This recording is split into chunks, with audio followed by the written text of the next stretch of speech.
test to see if the live stream's actually streaming. But it's the motion we're doing. It's what's happening. Hello, everyone. Happy Friday. Cannot believe it is already Friday. I kept thinking, Wednesday? Wednesday. Wednesday? No, not Wednesday. It is, in fact, Friday.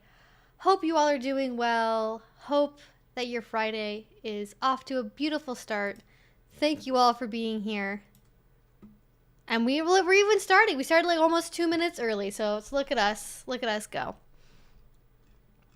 Thank you all to the early crew. So glad you could make it today. Hello, Avery. Hello, Twixie Shores. Hello, Cameo. Hello, Kitsune.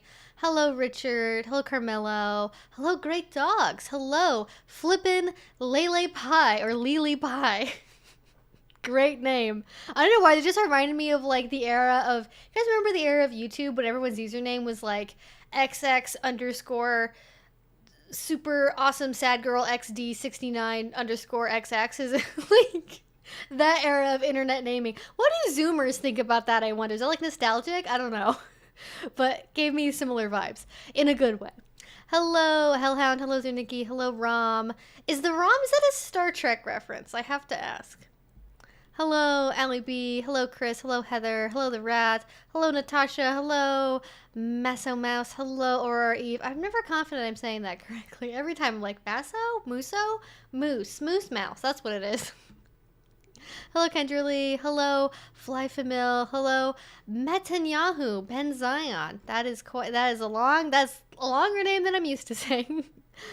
Hello, everyone. This is a perfect birthday gift. Great to catch this live. Yeah, I'm glad you could make it. So I will just get into the intro. Let's get that portion done. So this is a Q&A live stream. We do have some themes in the title of the video, as you guys probably saw on the way in, and down below you guys can see that as well. And that's kind of based on some of the videos we've done recently and things I've been reading and watching and thinking about. And we did just have a video come out about Brat tamers, and you know, the internet always loves a good discussion about Brat. So I thought, let's go ahead, let's talk about maybe Brat some more, any follow-up questions from that, talk about Brat tamers, navigating a relationship as a Brat. I also watched a really great video from someone named Jillian Keenan. Thank you for the follow over on Twitch as well, Tattoo My Mind. I do stream on Twitch on Mondays. We're currently playing Stray, which is a really cute, like, adventure, kind of platformy-ish game with cats in it. It's cute, it's a little sad, it's an indie game, but in any case, what was I talking about? Themes for today's video. So, in this stream today, one of the things that I was thinking about is pain tolerance, because someone named Jillian Keenan, who's a Spanko, love her channel, highly recommend it, especially if you are interested in like spanking and things like that as like part of your kink.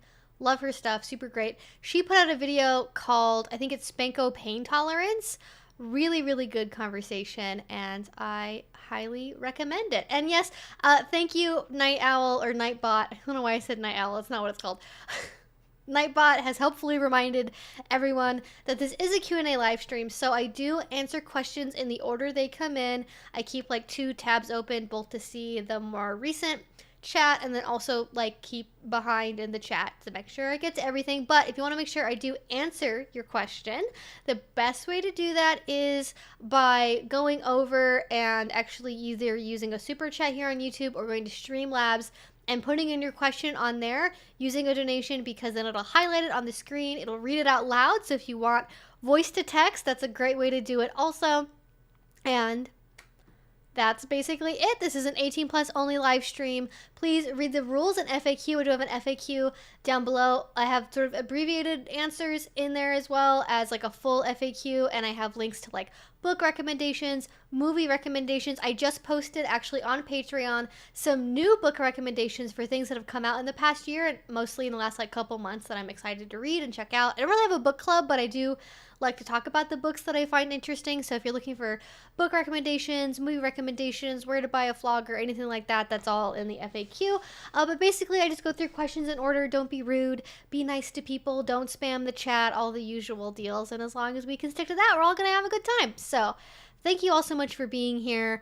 Is there anything else I want to talk about right up on the top of the hour. That's what this is called. I don't want my brain's like, listen, I woke up at 8 a.m. today. That's unusual for me.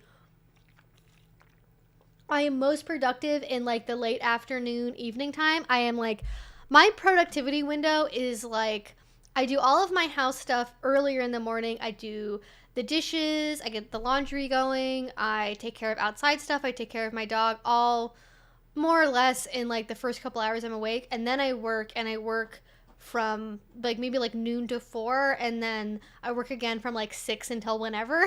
So like I have sort of chunks of time I work in that are maybe a little bit unusual. So I woke up at 8 today because I did an interview with some people I think you guys are going to be really excited to hear from. I've talked about them so much on my channel.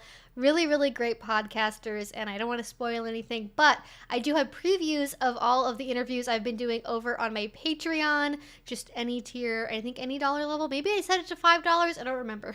Don't quote me on that, but the previews are on Patreon for all of the interviews, and I'm still editing that one, so it's not up yet, but it will be soon. I also interviewed somebody in Japan the other night, so I did the opposite thing, which is it started at 10 my time. We did something for their channel, and then we filmed something for my channel, and then it was done by midnight, which was like 4 p.m. their time the next day, so it was like 10 a.m. Wednesday, or 10 p.m. Wednesday to midnight, and then it was like 2 p.m. Thursday to like 4 p.m. Thursday, so very, very fun stuff. But yeah, thank you so much, Dave. Oh, I'm beautiful? Thank you. I'm not like... I had makeup on earlier today for doing the interview, and after that I was just like, it's day 3 hair. I just didn't want to have any more makeup on my face. I put on what is it called? It's the Kinship like vegan jelly lip mask. It's the perfect texture of like, for a lip mask, I prefer something that's a little bit more like buttery and not sticky. So this isn't like something I'd wear like for going to bed or stuff normally, but I like wearing it when I'm on camera and stuff because it is moisturizing, and I do like it for that, and it's not too sticky and like too like lip smacker, lip glossy, but yeah, I appreciate it. But anyways, that's my schedule. That's what I've been doing recently. I'm very excited about the interview with the person from Japan because I think it's gonna be totally unexpected, but I think it's gonna be really fun. So so many fun things in the pipeline.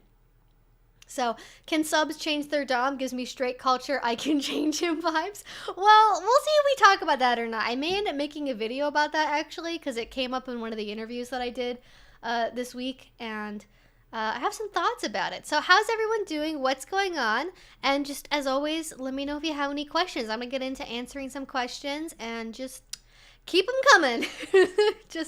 I don't know, I'm in a good mood today. I don't know why. I feel like I went from like really tired to energized in 10 minutes, and I don't know what happened. Today did not start off very well. I woke up very early. My dog was sick this morning. It was a whole deal. Don't worry, Bandit's fine now. She just has a little bit of an upset stomach, so don't panic. She's fine. But nobody likes to wake up to like 8 a.m. being up early, and then on top of that, my dog also being sick. Not a fun time. I'm literally never able to catch these because your girl's a third shifter. Listen, that's what I did when I was in college for a long time. I've talked about this before, but when I was in school, there were 2 different jobs that I had, and one of them I worked from like 10 p.m. to 3 a.m. And then I had like sometimes it would be like 10 a.m. to 2 a.m. It was like food service, so like how late I was there kind of varied a little bit. And then the second job that I have, I worked from 3 a.m. to 11. I didn't work them at the same time, thankfully. God, that would have been, can you even imagine when I sleep? I don't know. But I worked those like one job and then the other job like back to back, like job, like career train wise, if that makes sense. So yeah, I know what it's like to be working those hours, and like I had to go to bed at like 6 p.m. sometimes to get enough sleep to be able to function at doing that job. Wow, that was so glad that was not a long-term thing for more than I was in college. I could not have done that for the rest of my life. But there were people who did. There were people who worked there that were there for years that just always did that. And I was like, how do you, like, is that good for you? Is that good for your brain or your body, anything? Anyways, I have a water bottle that's bigger than my head. Just, we're dealing with it.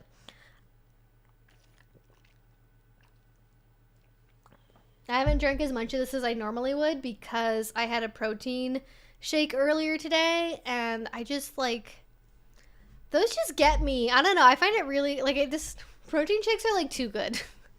That I get too full after I have them, and I don't want to like eat or drink anything because it's like a liquid, but then it's also a meal kind of at the same time. It's struggles.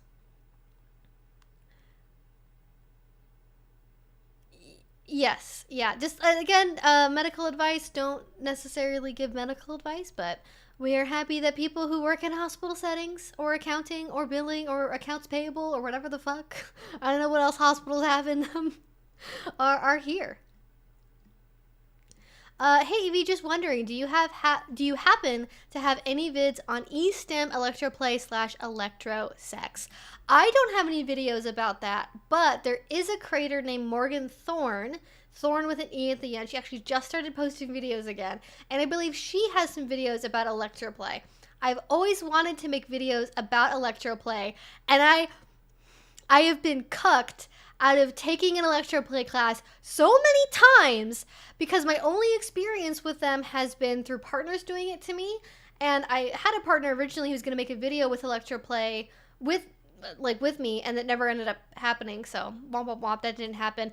I don't personally like electroplay from a sensation perspective. I've tried like violet wands, and I don't know why. I know it's not really that dangerous, but for some reason, like, electroplay just kind of gets to me. Like, especially, like, neon wands, violet wands type stuff, I'm not super into. I like TENS units all right, but it's like, if I had a choice to do, like, almost any other kink first, I would probably do that first above a TENS unit. So it's not a no, but it's not really a strong yes either. So I don't really have a lot of experience doing it to be able to make a video with, and because there's so much that goes into it, like in terms of background knowledge for like health and safety and picking out correct machinery for it and like technique and everything else. There's so many different types of electroplay that I really have wanted to take a class on it, but every time I have found a class about electroplay to take, either gets canceled because of low attendance. That happened twice, or it doesn't work for my schedule because it's a night that I stream, or it just like is in a weird time zone, so it doesn't like, and whatever, for whatever reason, it doesn't end up working out. I've tried 3 times now to take an electroplay class, and none of them have actually worked. So if I get to take a class about electroplay, one option would be that I take the class, I love it, I think it's really great, and I interview the person to come on my channel and talk about electroplay, which I've done with like hypnosis and other kinks. If you guys don't know, I do have, check my interview playlist. If you're like, has she made a video about this? If it's not a subject that I personally do or am familiar with, I will do interviews with people. I've done that with like hypnosis. I've done that with like the leather community and DDLG and daddy kinks and a ton of stuff. So don't like just assume because I haven't talked about it, I don't necessarily have it on my channel. I do try to bring in experts that have more of a knowledge basis in things that I do. But it is on the schedule to be done as soon as I have enough background information about it. And with that being said, we have our first super chat of the evening from Flippin' Lily Pie. My very sweet boyfriend identifies as a soft dom and is interested in learning brat taming, and we were wondering what the best methods of introduction may be. Okay, this is a great question. I love this. So it depends. See, this is like, I've talked about this in videos I've done, like gentle dom and soft dom. Part of the reason why I'm not a fan of those terms is it's very vague, to me at least. For other people, they probably connect with it and they're just like, yes, perfect, that's me. But because that's not how I identify and like what I'm not used to in a partner, or I'm not used to in a partner, I'm like, okay, what does that mean exactly to be a soft dom? So I'm gonna guess that means that they're not really used to playing with a lot of resistance with the partner. And what instantly comes to mind for me for like how would I introduce this is if your partner is comfortable with and enjoys kind of like fun back and forth sort of like teasy play, I would probably start with something that's like really lighthearted, really fun. I always recommend starting with scenes you're already familiar with doing as opposed to adding on a bunch of really new things all at the same time. So if you're really into spanking, if you're really into bondage, if you're really into whips, if you're really into wax play, whatever it is, take those scenes you're already used to doing and you know how to communicate in, you kind of know each other's tells, he knows your body language in them. Take those scenes you already kind of know how to do and then add a little bit of a brat element to it before you do the scene itself. I find that Bratting works really well for like disciplinarian focused play, and this, not everyone who's a soft dom like is into or would like doing disciplinarian play, but if they can get into the right headspace for it, it might be something that's better for like their dom energy. So if you're like I'm trying to think how to do this, like maybe you do something like really sassy or whatever, like you put your hand on your hip and you're like, when are we gonna play again?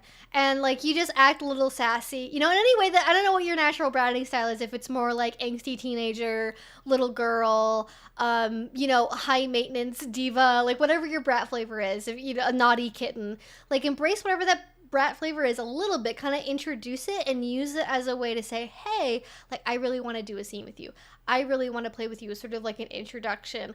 And then when they try to kind of respond to that, that's when like that kind of gives the opportunity to do a little more bratting back and forth, but before going into the scene idea that you'd already talked about earlier, like, because I'm not saying you do this out of nowhere, like you talk about it beforehand and you say, hey, I really love to try bratting, like how can we do that, and you set up a time, and you know, not even necessarily a time, but you talk about like, okay, well maybe sometime this weekend, if you feel like you want to bring out the brat a little bit and we can kind of experiment with that, like here's how you do it, like come up to me, give me a little bit of sass, and then if I'm feeling it, I'll respond back to you, and then we'll, you know, because of your sass, now you're going to be punished with the wax, with the whatever.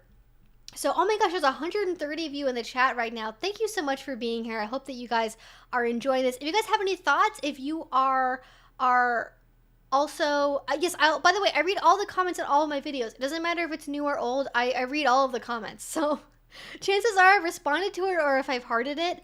I did get somebody who left like multiple of the same comment. If I feel I have anything to add, I might not respond to it, but I do read all the comments on all of my videos for the most part, because I do also have to, you know, YouTube's not great with censorship in terms of like, hey, this person called me a derogatory name, this person is spamming, this person's whatever. So I have to keep a pretty close eye on my comments anyways. So I do read pretty much everybody's comments. But if you guys have any thoughts about introducing bratting, that is sort of my initial thought, and I would love to hear what you guys think, as somebody, maybe some of you watching right now or listening right now are people that have had brat relationships and you had to kind of try to introduce it. I just always think it's better to introduce things in like a really lighthearted way, using stuff you already really know how to do, and give your partner a chance to like de-escalate something if they're not comfortable. Because if you try to go really far in the brat territory too fast and you start like mouthing off at them too much and breaking actual rules in your relationship, like I wouldn't recommend starting with like rule breaking as like your first step. Like that's like, I think you build up to that, though it is a really common part of bratting. Like you need to kind of taste if you like it first before you start like messing around with the walls of your relationship too much, I feel like, if you have a power exchange dynamic. So that's really where I would start. And then yeah, I think that's sort of where I'll end that thought for now. Follow up, you guys have any other thoughts or questions or anything like that. And in terms of him getting more confident maybe in like becoming a brat tamer, I think if you guys can have like an out of play kind of conversation, hopefully that wouldn't ruin the mood, about what it is you're looking for when you're being a brat. Like, do you want to be like physically conquered? Do you want to be like pinned down? Do you want to be like verbally dominated and like reminded of your place? Do you want both? Do you want to be like physically reprimanded and disciplined, like I talked about earlier, maybe like spanking or paddling or something? Do you want something else that I haven't even mentioned on this list, right? Talk about what your motivations are for bratting, so that way they know what direction to go in for their brat taming that's actually going to tame you. Because if you have a brat where what they want is like they want the physical discipline, they want to be physically punished for their behavior, and that's what gives them the catharsis and the sense of like realignment in the relationship they're looking for, and the reminder of the other person being really present in the relationship. If you try to do the verbal approach and you try to like verbally like be like, oh, I'm so disappointed in you, how could you act like this isn't how you should represent me as my submissive, blah blah blah, like if you do that and they're not into it, they're not going to have their brat side fed, and it might actually be crossing one of their boundaries. Be like, wow, that was like really hurtful, why did you say that to me? And they're like, oh, I thought you needed me to put you back in your place. And it's like, not like that. Like, that's how so many arguments happen in BDSM, is like somebody thinks they're going to do the right thing and they're going to be able to help the other person get their needs met, and then they try to do it in a genuine way, but they do the completely wrong approach unintentionally because they just assume different things about what the other person wants. So have those conversations, talk to each other. Oh, why did my concurrent viewers go down by like half? What happened? Why did it go to like 60? What happened? Did my like stream drop off? Okay, that was weird. Oh, there. Okay, that was really weird. It went from 130 to 66 to 137 in like 2 seconds. I was like, what happened to my stream? I'm going to check my stream health real quick because I'm a little bit worried it might be like... Okay, it's literally said my stream is healthy the entire stream. So, I don't think it's that. But yeah. Why does Brat Tamer sound like something from Pokemon? Is there a kind of... I don't know if there's a Pokemon character that's like a tamer or anything like that, but I mean... In a way, if you're combining bratting with pet play, you're kind of like being a Pokemon trainer if your Pokemon is like Charizard, I guess. Like if you remember that like very classic era of Pokemon when Charizard was like, Ash Ketchum, I'm not listening to your dumb ass anymore. Like that era of Pokemon maybe. Okay, so let's get into some more questiones, and then I have a thing I want to talk about really quick that's maybe not exactly a question from y'all, but is a thing that I want to discuss. All right, let me see. Where are we in the chat? Okay, we answered the question about bratting. After the one about electrosex. Oh, yes, and I mean, if you guys can hear me and you can't see me, this maybe like will help, but if you can't see or hear me, won't help. But if you guys can't see my video for some reason, like just refresh it, especially if you were waiting for the stream to start before it started. Sometimes refreshing the page helps. So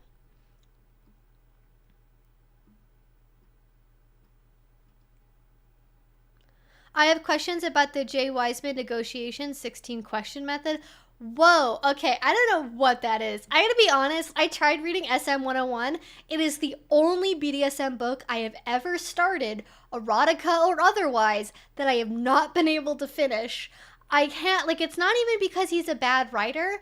And this is my own personal opinion, I don't think Jay Wiseman's a bad person. I think he shared misinformation about breathplay before, which is a little concerning, but aside from that, I don't think I got to that part of the book, if it's in his book or maybe other educational material, where he gets to the negotiation 16 questions method. If you want to share more about what that is, I'm happy to give my opinion on it. I just don't like intuitively know what that method is. I think negotiations can come in all shapes and sizes, and some people like me, I do have a list that I've made of like questions to help people figure out, okay, making sure that if we're like, it's designed for when you're maybe meeting somebody in public for the first time, like you meet at a dungeon or you maybe meet on a dating app or something, and then you go to a dungeon together to play. How do you make sure that you're on the same page about what you both want from the scene and where your limitations are, what your plan is, if something goes wrong? All of those things I think are important to have on a questionnaire just as like options, but I think other people are much more comfortable negotiating, like if they're monogamous and you're like in a long-term monogamous relationship, you really don't need like 20 questions to figure out like who's going to be the dom and who's going to be the submissive in the scene. Like you probably, like you've been married for 20 years, you probably know. So different people are going to want different things from a negotiation, so it's not one size fits all. There's lots of methods out there, but Jay Wiseman, I tried reading his book. I don't think he's like a bad author. The writing style didn't work for me, and he gave me very much this vibe of like, I'm this curmudgeonly old man, and I've been doing it since the 70s when I was with my hippie girlfriends, and the kids these days, and blah, blah, blah. Like, it gave me first of all, he also writes about BDSM in a very sexual way, I feel like. Like, definitely his entry point for kink is like having kinky sex as a straight man with hot women, which is like I'm not any of those things. So that doesn't really resonate with me as like a relating to the person authoring the book about BDSM. And there's so many other options these days for BDSM books, for 101 books, that I don't feel like I have to recommend it or like have to read it. I've read plenty of other ones that do, I think, more resonate with my style of BDSM. They are in the BDSM book recommendation list below, so before you ask me what are my book recommendations, they're down there. There's way more than I can probably even remember to list if I tried to do it off the top of my head right now, which is why I have the list. So I'm not necessarily not a fan of Jay Weissman. Like I wouldn't say he's like bad or that I wouldn't recommend him. He just isn't. His book didn't resonate with me for whatever reason, and I don't know if it's just the vibe I got, because I read like the first 100 pages or something, but also I read it on my Kindle, so I don't really know if it was like actually 100 pages, but I read enough to kind of get a sense of like his kink motivations and style, and some of it was good, but it wasn't like enough to keep me reading it, basically. It is a Star Trek reference as well as a few other things. The more you know. Rom in the house from D Space Nine, joining our live stream from D Space Nine, apparently, or Ferenginar, I guess, but probably D Space Nine. Hi, my first time watching. My friend recommended you. Well, welcome, Thomas. I hope that you enjoy it here. I don't know why your friend recommended me to you, but if you have any questions, feel free to ask.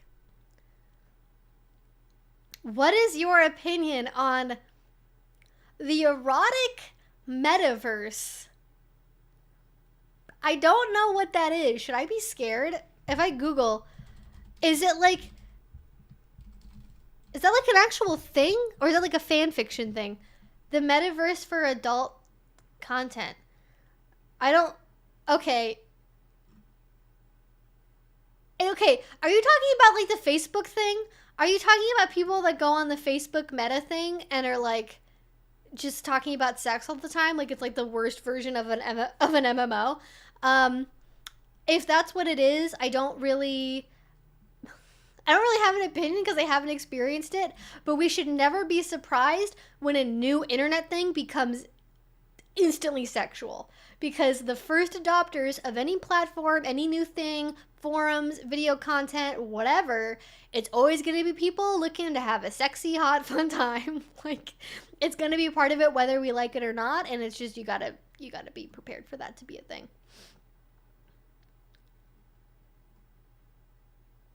Aw, thank you. Thank you for your videos. You've really helped me in learning a lot about BDSM in lots of ways. Well, you're very welcome, Scuznado.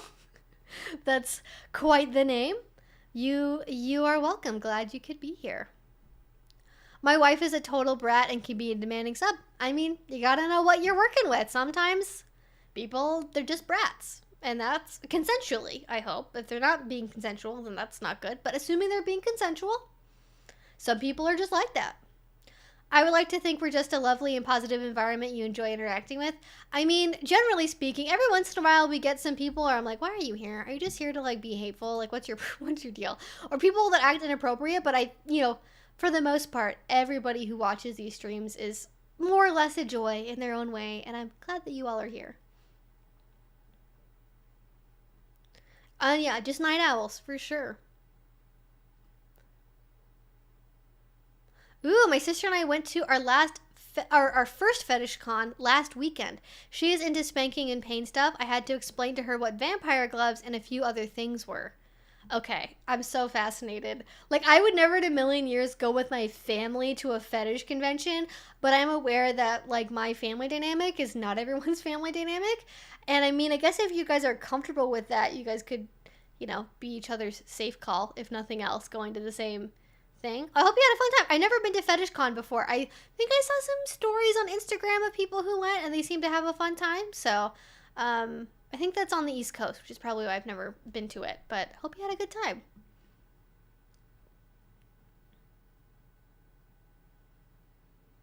Ooh, okay. So maybe this is like a multi-part message. I see one. I don't know if I see a two somewhere. I'm gonna scroll. Oh, there we go. Okay, there is a two. All right, bear with me for a second. I gotta scroll for a minute to get to all this.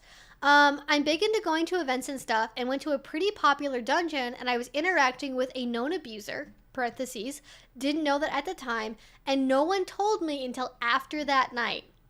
Okay, yikes, what's part two? I still want to go to things because it's really important, but it makes my dom uncomfortable because of that situation, and I can't use the not all dungeons argument because, so any advice? I mean, I personally choose not to go to dungeons that I know are platforming known abusers. And there's like degrees that exists in. There's like, oh, this guy's like accused by like a dozen people over the course of like 5 to 10 years of like drugging their drinks and then like abusing them when they're completely intoxicated and blacked out. And then there's like, oh, one time during a scene, he didn't hear a safe word, and so he went too far and then kept playing, and then they talked about it afterwards, and then, yeah, whatever. Like, people tend to use the term abuser for, like, the whole spectrum of experiences that exist between, like, habitual decade-long, like, horrific offender and, like, guy who made a mistake once. And I'm not trying to minimize by saying guy who made a mistake once. I'm just saying that, like, to hyperbolically overstate the thing with like that we use the label abuser for, because there's not a lot of other like good language that is in between like regular person and like somebody who's a habitual, ongoing, unrepentant piece of shit. And so it all kind of gets lumped together linguistically when we try to have conversations about this. So for me, it would depend a little bit, though not much, on like, okay, so he's a known abuser. What does that mean exactly? And how long ago did this happen? Because if it's like, okay, 10 years ago at a different dungeon, there was an accusation that he like didn't stop when a safe word was said, and nothing else has come out in like 10 years. I was like, well, like, I'd maybe be willing to be in the same space as them, but I wouldn't play with them, because maybe the dungeon did their own investigation into what happened, and they decided there wasn't enough evidence for something being this person's fault to like not ban them, being as charitable as possible, of course. But if it happened like 6 months ago, a year ago, 2 years ago, and they haven't done anything to like change their behavior, taken any consent classes, done literally anything, and they're just out looking for subs again, like that would make me really, really uncomfortable. I struggle with this because I do want there to be a way for people that are tops that have bad experiences in BDSM or make mistakes. I want there to be a path for them to be able to re-enter into the community in some fashion, not necessarily in leadership positions, not necessarily owning their own dungeon, but some way for like people to have like a way to not just be like, you know, completely for every situation being ostracized forever. Now again, if it's like habitual offense, everything has this pattern to it, they're clearly not really taking any, you know, advice to step back seriously or reflect or learn from their mistakes or just to stop abusing people. Like if they're unrepentant about it, they're unrepentant. They don't deserve to be around other human beings for fun, sexy times, as far as I'm concerned, until they can learn to correct their behavior. So you know, it's complicated.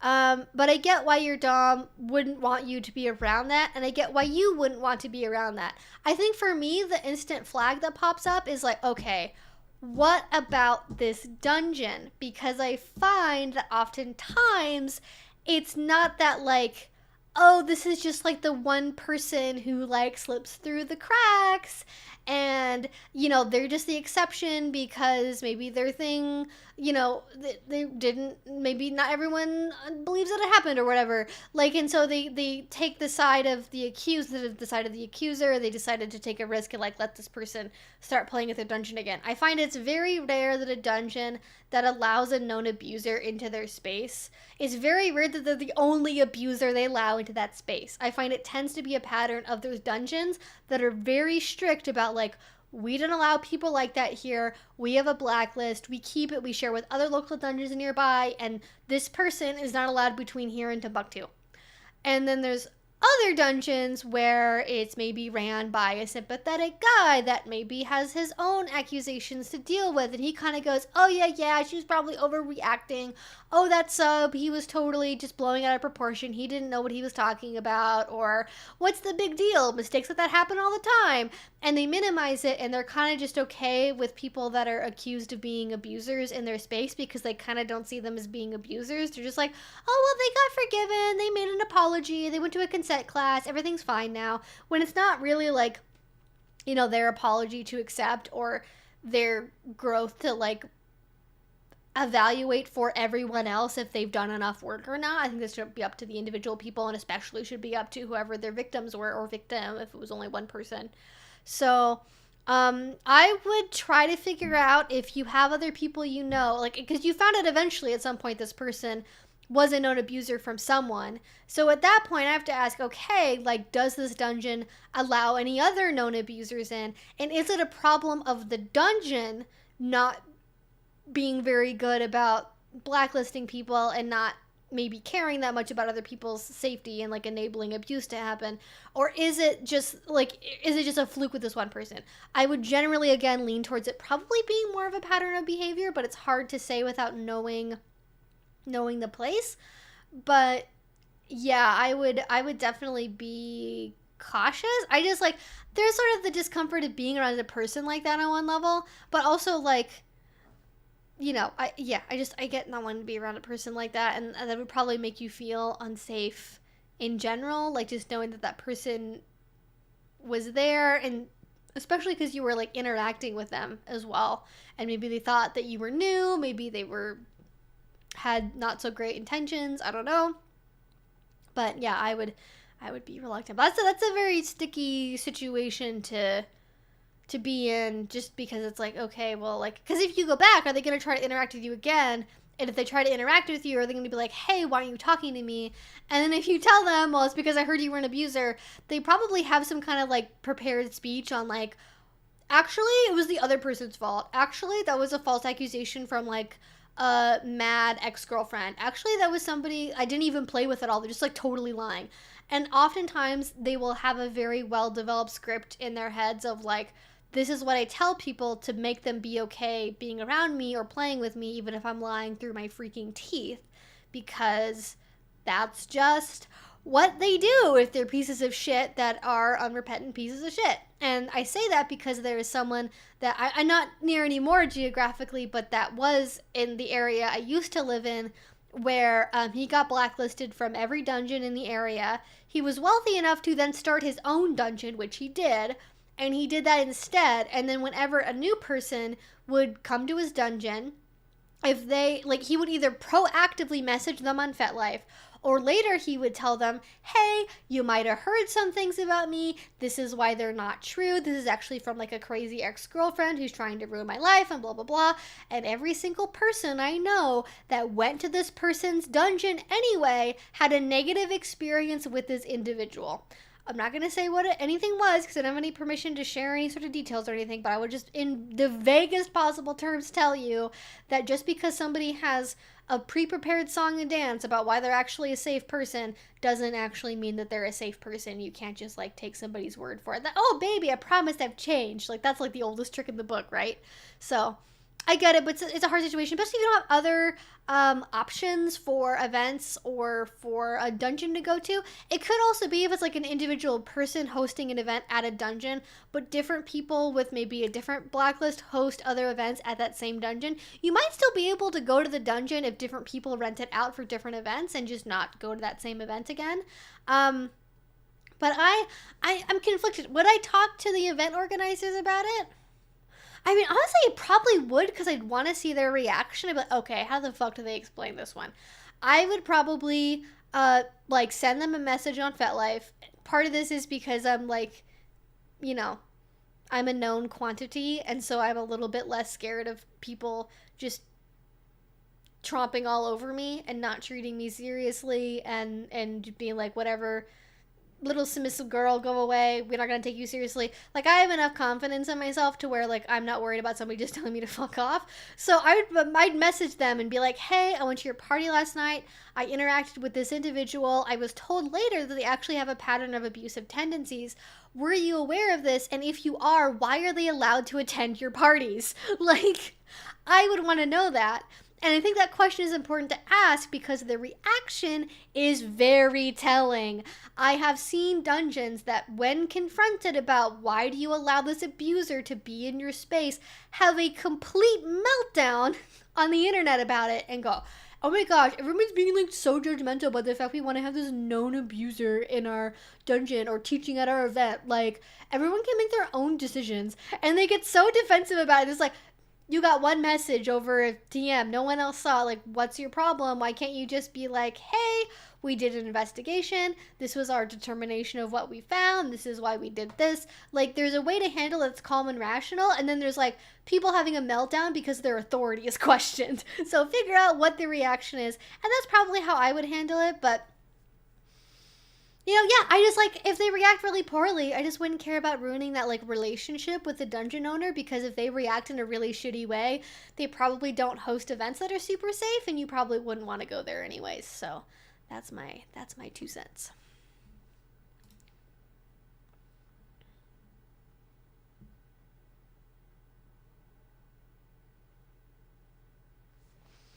Yeah, and just definitely don't go alone. Like, you know, you're not gonna like slip and fall into a scene with somebody on accident, but like, I don't know what the allegations are exactly. So, you know, if you're going with a Dom, if you're going with a male friend, even if they're another submissive, they're probably gonna assume the person's a Dom.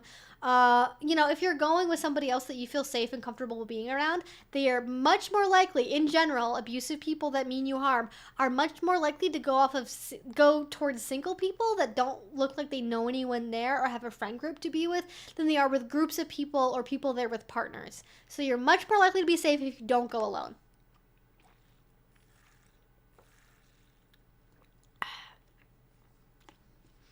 All right.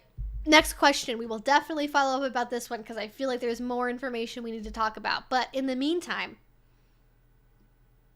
let's get into. Okay, you know what? Actually, it's 6:30-ish. So I apologize for people that already know about this, but there is something that I want to show everyone because I'm kind of proud of it and I want people to know about it. So just in case anyone is not currently aware, I have figured out how to display. Where'd it go? Oh, do I not have it? What happened to it? Did I not? Okay, what happened? I had a thing. Okay, I had this set up. It's apparently not there now, so I don't know what did I delete it by accident? What the fuck happened? Anyways, let's do, what would that be? Window capture.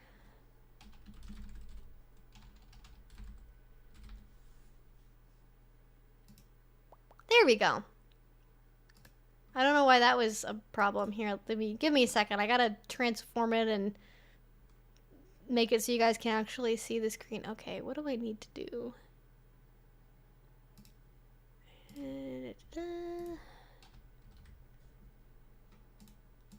Okay.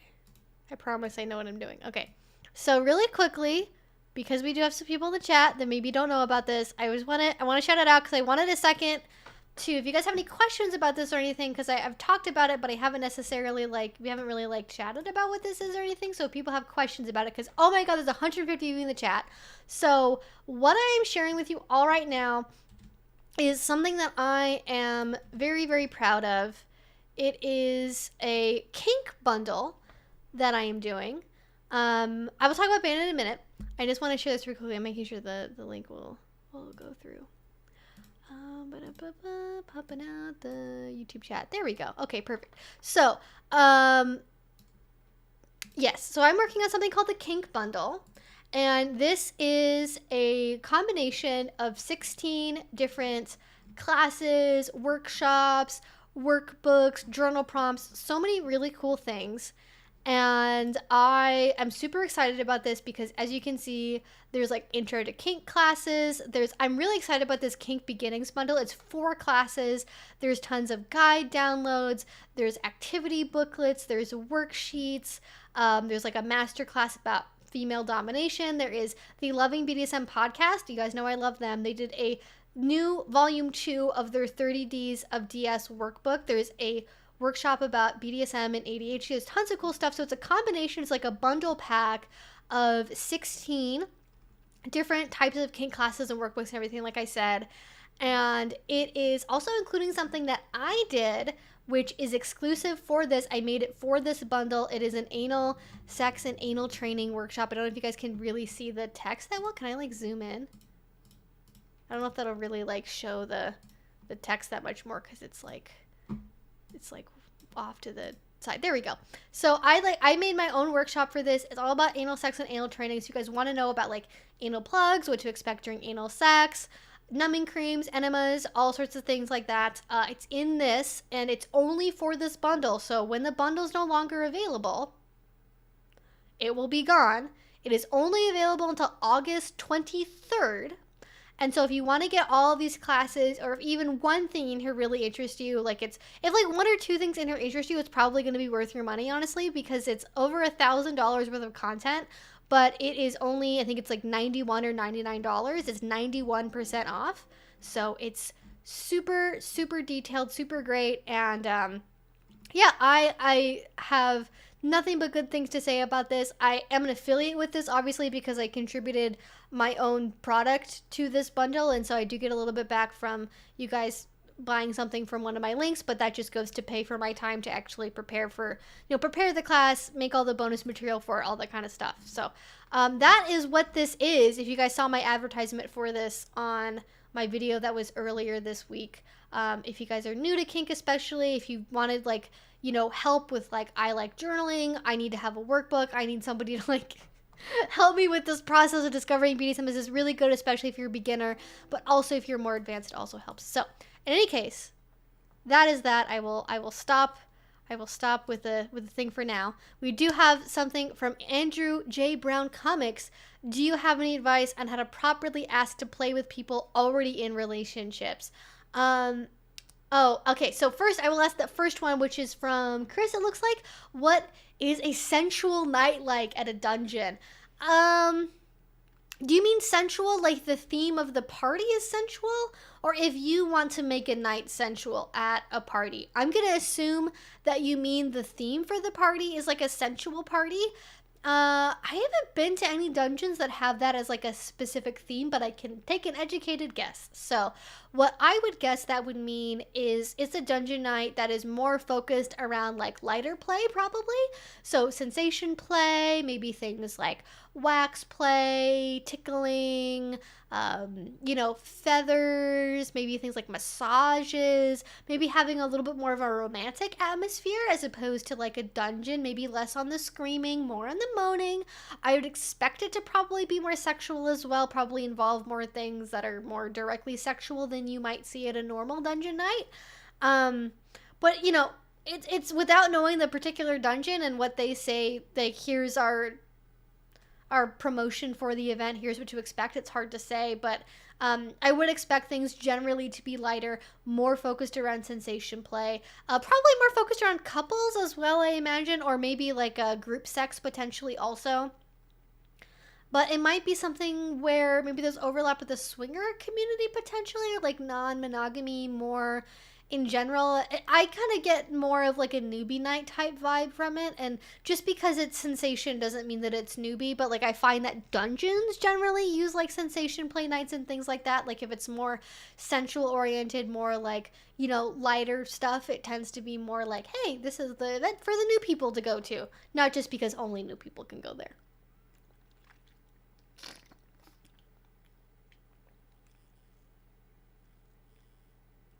So that would be what I would expect from a sensual night at a dungeon.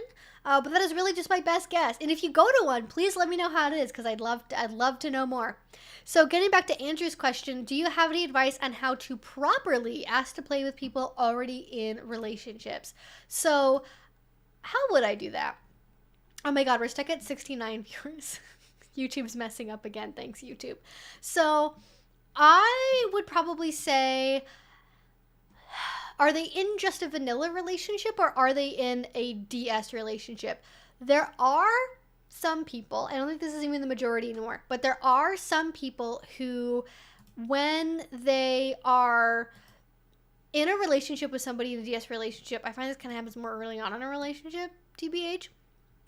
But earlier on in the relationship, they might be more like, if you want to play with me, you have to ask my dom first. You have to ask my master permission to play with me. And how I would open that is, I would say, if you know when they're in a DS relationship, I would say, do I need to talk to your master or dom before I can talk to you? And just like let them know that you respect what their relationship dynamic is and you want to know what it is before you assume. Because you can't just assume, because like for me, I never had it be the case that anyone needed to ask my partner's permission to talk to me. I was like, no, just talk to me. They're not my fucking, like, this isn't like Little House on the Prairie. Like, it's not like I gotta ask her dad's permission to, you know, wed his third daughter. Like this, you know, that's like the kind of vibe it gives me personally. It's like, I need somebody's like, they can just approach me, and I want my partner to trust me that I'm like a good judge of character. So I never had a dynamic like that, but a lot of people do. But I would just talk to them like they're a normal person, figure out what their relationship boundaries are, if they have certain protocol that you need to follow in terms of like, you have to message my dom first, we have to talk together, like they have to talk to you independently to make sure that you don't come off like a crazy serial killer, whatever their thing is. Like, make sure you know what that is, and then, you know, talk to them like a normal person. Talk to them like, you know, you would anyone else that you want to negotiate with. And, you know, maybe ask more particular questions about, like, do you, like, you know, you have to, but it's really the same things, right? Like, do you have any limits? Do you have any boundaries? Are there things you do want me to say? Are there things you don't want me to say, right? Because they might be like, oh, well, I only use the word master with my partner. Or I only use the word sir with my partner. Or I only do sexual play with my partner. And if you just ask those same typical questions of like, what are your boundaries? What are your limitations? What do you want from the scene? Blah, blah, blah. You're probably going to find out what it is that is fine with them. Now, if that would be fine for the relationship. Now, if it's the other way and the person you're talking to is a dominant person who's in a relationship with somebody else, you probably don't have to ask the question about like, oh, do I have to ask permission to talk to you first? Like, you can probably just talk to them, but you should still, like, you know, same things, limitations, boundaries, because they might also choose to have play with their partner that, you know, only my partner is allowed to call me mistress, or only my partner will wear one of my collars, or only one of my partners will, you know, kneel at my feet after a scene. You know, so there might be specific things that even as a dom or a top that they might only do with people that they're established partners with, or they're in a romantic relationship with. So again, everyone has boundaries, everyone has limitations. And, you know, just, I guess, make it really apparent that you're not trying to go behind anybody's back. You're not trying to do anything sneaky. Make sure those lines of communication are open with the other partner. You know, maybe ask, are there any, like, special toys or special things that you know, we shouldn't use together? Do I talk with your partner about that? Because the only time I've ever had conflict in relationships with, like, one of my partners playing with somebody else or me playing with somebody else and my partner having an issue with that is it's not been about the play itself. It's not been about titles. It's not been about any, you know, the fact we're playing with other people. It's always been about, I thought this thing that we were doing was special between us, and then you did it with somebody else, and I didn't know that that was something that was going to happen. Like, there was a toy that had been purchased for an anniversary, for example, that when it was used in a scene with somebody else was really uncomfortable because, you know, one person thought that it was special to the relationship and it was for an anniversary, so of course it shouldn't be used with anybody else. And then the other person's perception is like, well, it was a gift, so shouldn't I just be able to like freely use it any way that I want to because we share a toy bag and we use like pretty much all of our other toys with multiple people, and this isn't something that's like blood or fluid bonded or has like a risk of that, so like I didn't realize it was going to be a problem. So those are the kind of things that like you wouldn't even necessarily need to navigate, but that they might need to navigate. And that's what I would think about. Here we go. I use the talk to my dome first as a way to my dome. fake doms who will just leave if they have to ask permission. Yes. The rule has always been at my request and is more of a filter than my dome knowing better. I love that the voice to text is like dome. That's the word. That's funny. No, I think that's totally a valid way of using it. I'm just saying my perception of it was that it, you know, having that as the default kind of comes across like, oh, you have to have your dom be a judge of character because you're not good at it. But absolutely, like it is a really good way of weeding out people that aren't really serious about playing with you and are just trying to like role play over DMs or are just looking for like an easy catch, I guess. I don't know exactly what they'd be looking for, to be honest, but yeah, it is another higher barrier to entry where people who are more serious are more likely to want to pass over that boundary. Because, like, how hard is it to just send somebody a DM on FetLife and be like, hey, like, I'd like to play with your submissive. Like, is it okay if I talk with them? Here's my profile. Check it out. Let me know if you have any questions. It doesn't feel like it's that difficult. It can kind of, I feel like, okay. I would say, though, that it can feel a little bit like, and I'm not a dom, so I can say this for sure, but I kind of get the inkling that maybe if it's a male dom, asking another male dom for permission to talk to a submissive that might feel a little bit like they're being submissive to the other male dominant, and they might be turned off by that. But I kind of just feel like, get over it. Like, that's sort of my thing, is like, I don't know, maybe just like get over it. Geez. Yeah. Anyways, great question. I hope that answered your question. I can see where that would be nerve-wracking, but I think once you actually get into talking to a person, it's like, because if they are open to playing with other people, they've probably had to navigate the playing with other people thing multiple times before, so they should have something figured out probably.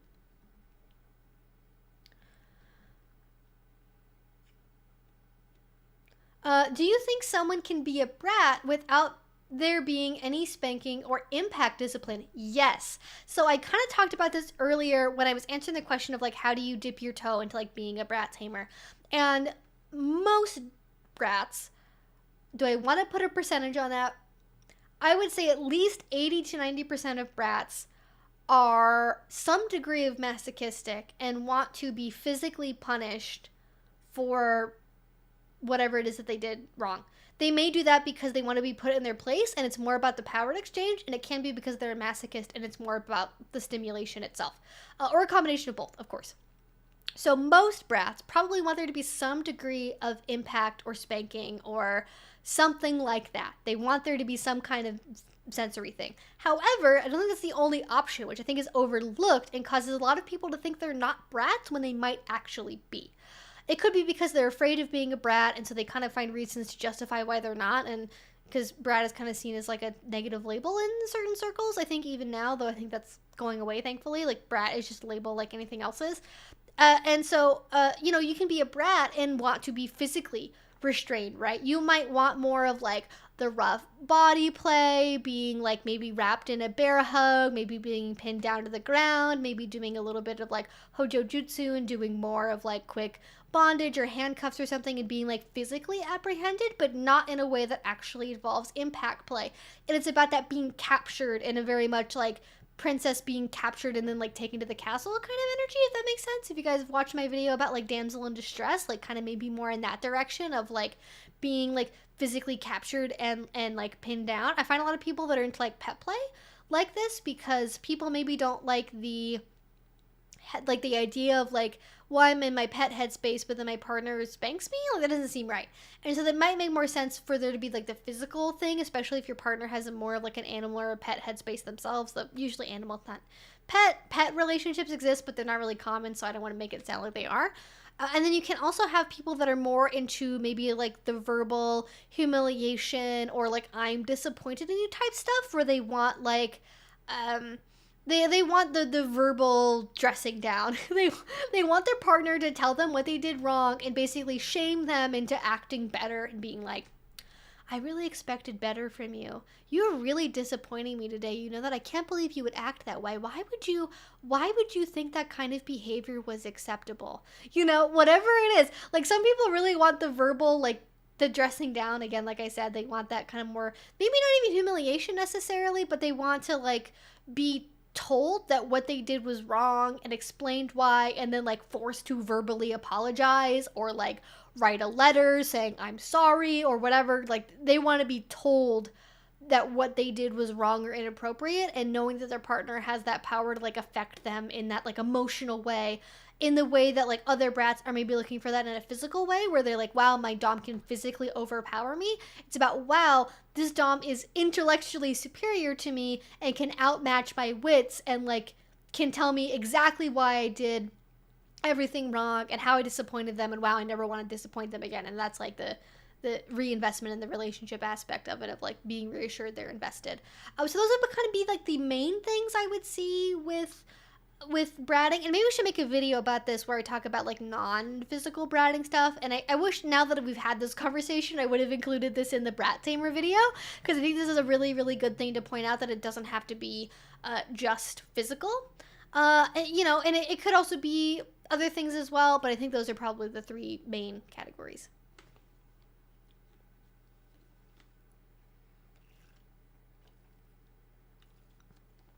All right, what is the next question? Oh my god. the World of Warcraft RP servers in the 2000s. I never played World of Warcraft, but it does not surprise me they had roleplay servers, and I'm sure they were extremely horny.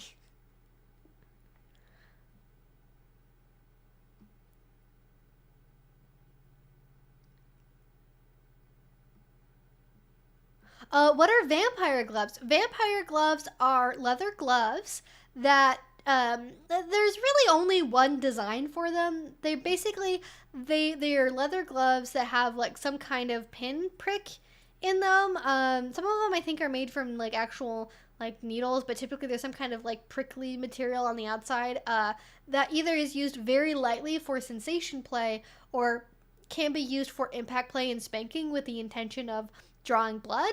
That is a very extreme way of using them. I would say that most people don't do that because they are made from leather. They cannot be fully sanitized. They are typically either a one use only or only used with one partner kind of toy, especially because the cheaper ones can rust and things like that on the surface, and the prickles on them tend to, as I understand it, I haven't tested this to find out, but as I understand it, the whatever the pricking part of it is, be it a needle or otherwise, tends to get worn out and bent relatively quickly if you're using them fairly hard. So they can kind of be sort of expensive for what they are, but they can either be a sensation play tool or like an intimidation thing where they look really scary and it's just there for like the visual effect of seeing your dom wearing this scary glove with all this like sharp stuff in it. Oh no, they're getting close to your face, but then they just very gently touch you under the curve of your chin and around your cheek or whatever, and that's all it's used for. It's just it's about the fear of it, I guess, sort of like a fear play tool, but very, very light, or maybe just outright fear play, but also used for blood play as well. That again, it's a very extreme way of using them. I'm not going to tell you how to use them like that over a stream, but just know that they're impossible, literally impossible to fully sanitize. They get worn out relatively quickly when you do use them in that fashion, and that is intense. And if you think you want to use them that way, you definitely need more education than a random YouTube live stream. So those are things to keep in mind. I'm starting to dip my toe in BDSM and submission. Didn't feel right to me until I heard about bratting. Yes, you can absolutely be a submissive and be a brat. You can be a bottom and be a brat. All sorts of flavors of bratting. And I'm glad you found something that speaks to you. Do you like REM?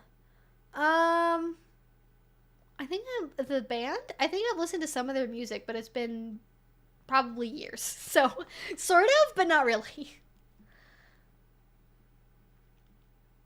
Okay, answer the one about the sensual dungeon event.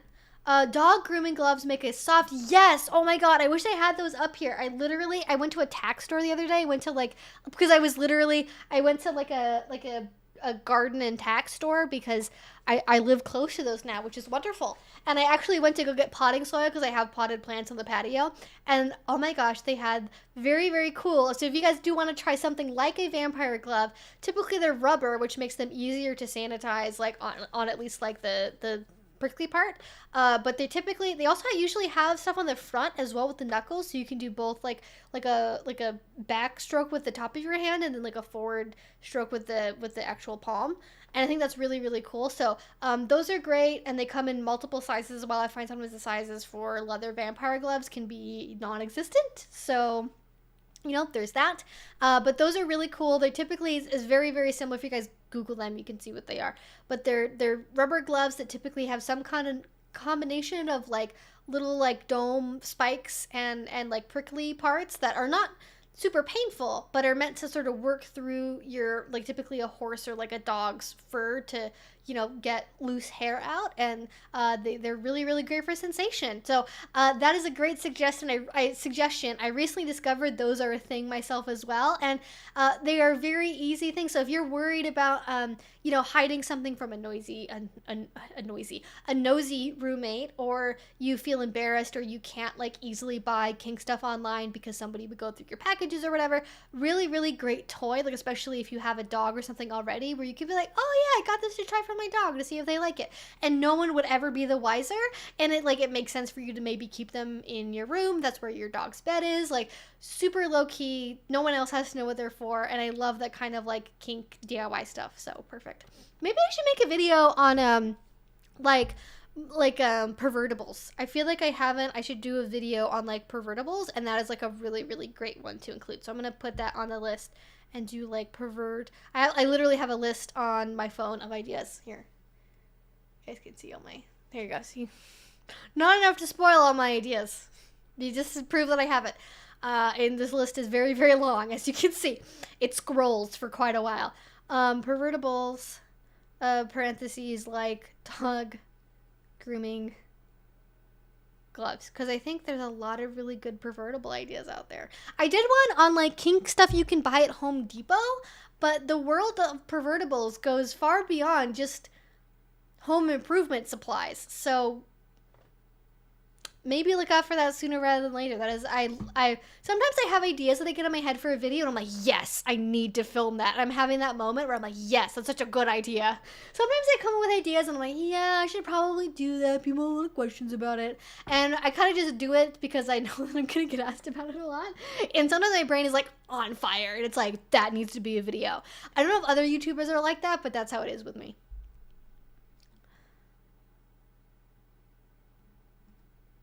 Vampire gloves are a glove that usually has some spikes in them. Can be rubber spikes or made something sharper. I've never seen vampire gloves with rubber spikes on them, but I'll take your word for it. But yeah, they are used with spanking. They are used for sensation play. So all that stuff I think I said.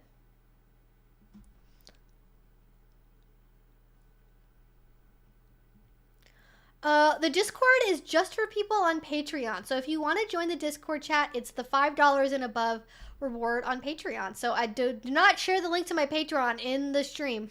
It's not shareable. Don't do it. I'll find out and I'll ban you.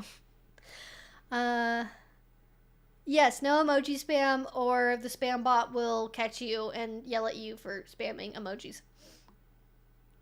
I don't have an email or DM for contact unless it's for business reasons. The reason why I do these live streams is so people have an opportunity to talk to me in sort of like an interactive one-on-one fashion. I just don't, if I answered every single person's email or DMs that wanted to ask me a question over email or DM, I would work 60 hours a week answering emails and DMs. So I don't do that. And just to keep it fair, I answer things on the live streams and don't really like, unless you're another content creator, it's like a business thing. I don't really answer emails or DMs. No hard feelings, just trying to keep it equitable.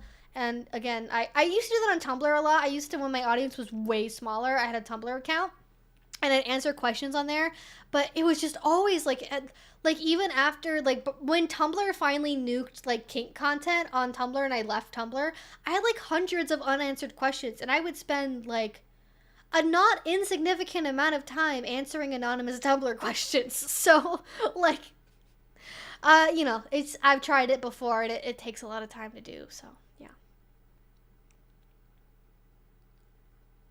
Yeah, people don't really distinguish enough between messed up one time due to inexperience and was told to come back after necessary training and absolute bastard sometimes. I just wish we had a word for like that first category of like somebody who fucked up but can definitely change their behavior with like the proper training and education if they choose to do that and prove that they do. We just don't have there's not a word. There's like a light bastard. Maybe. Instead of absolute, just light bastard. Just sort of a pain in the ass, you know? I've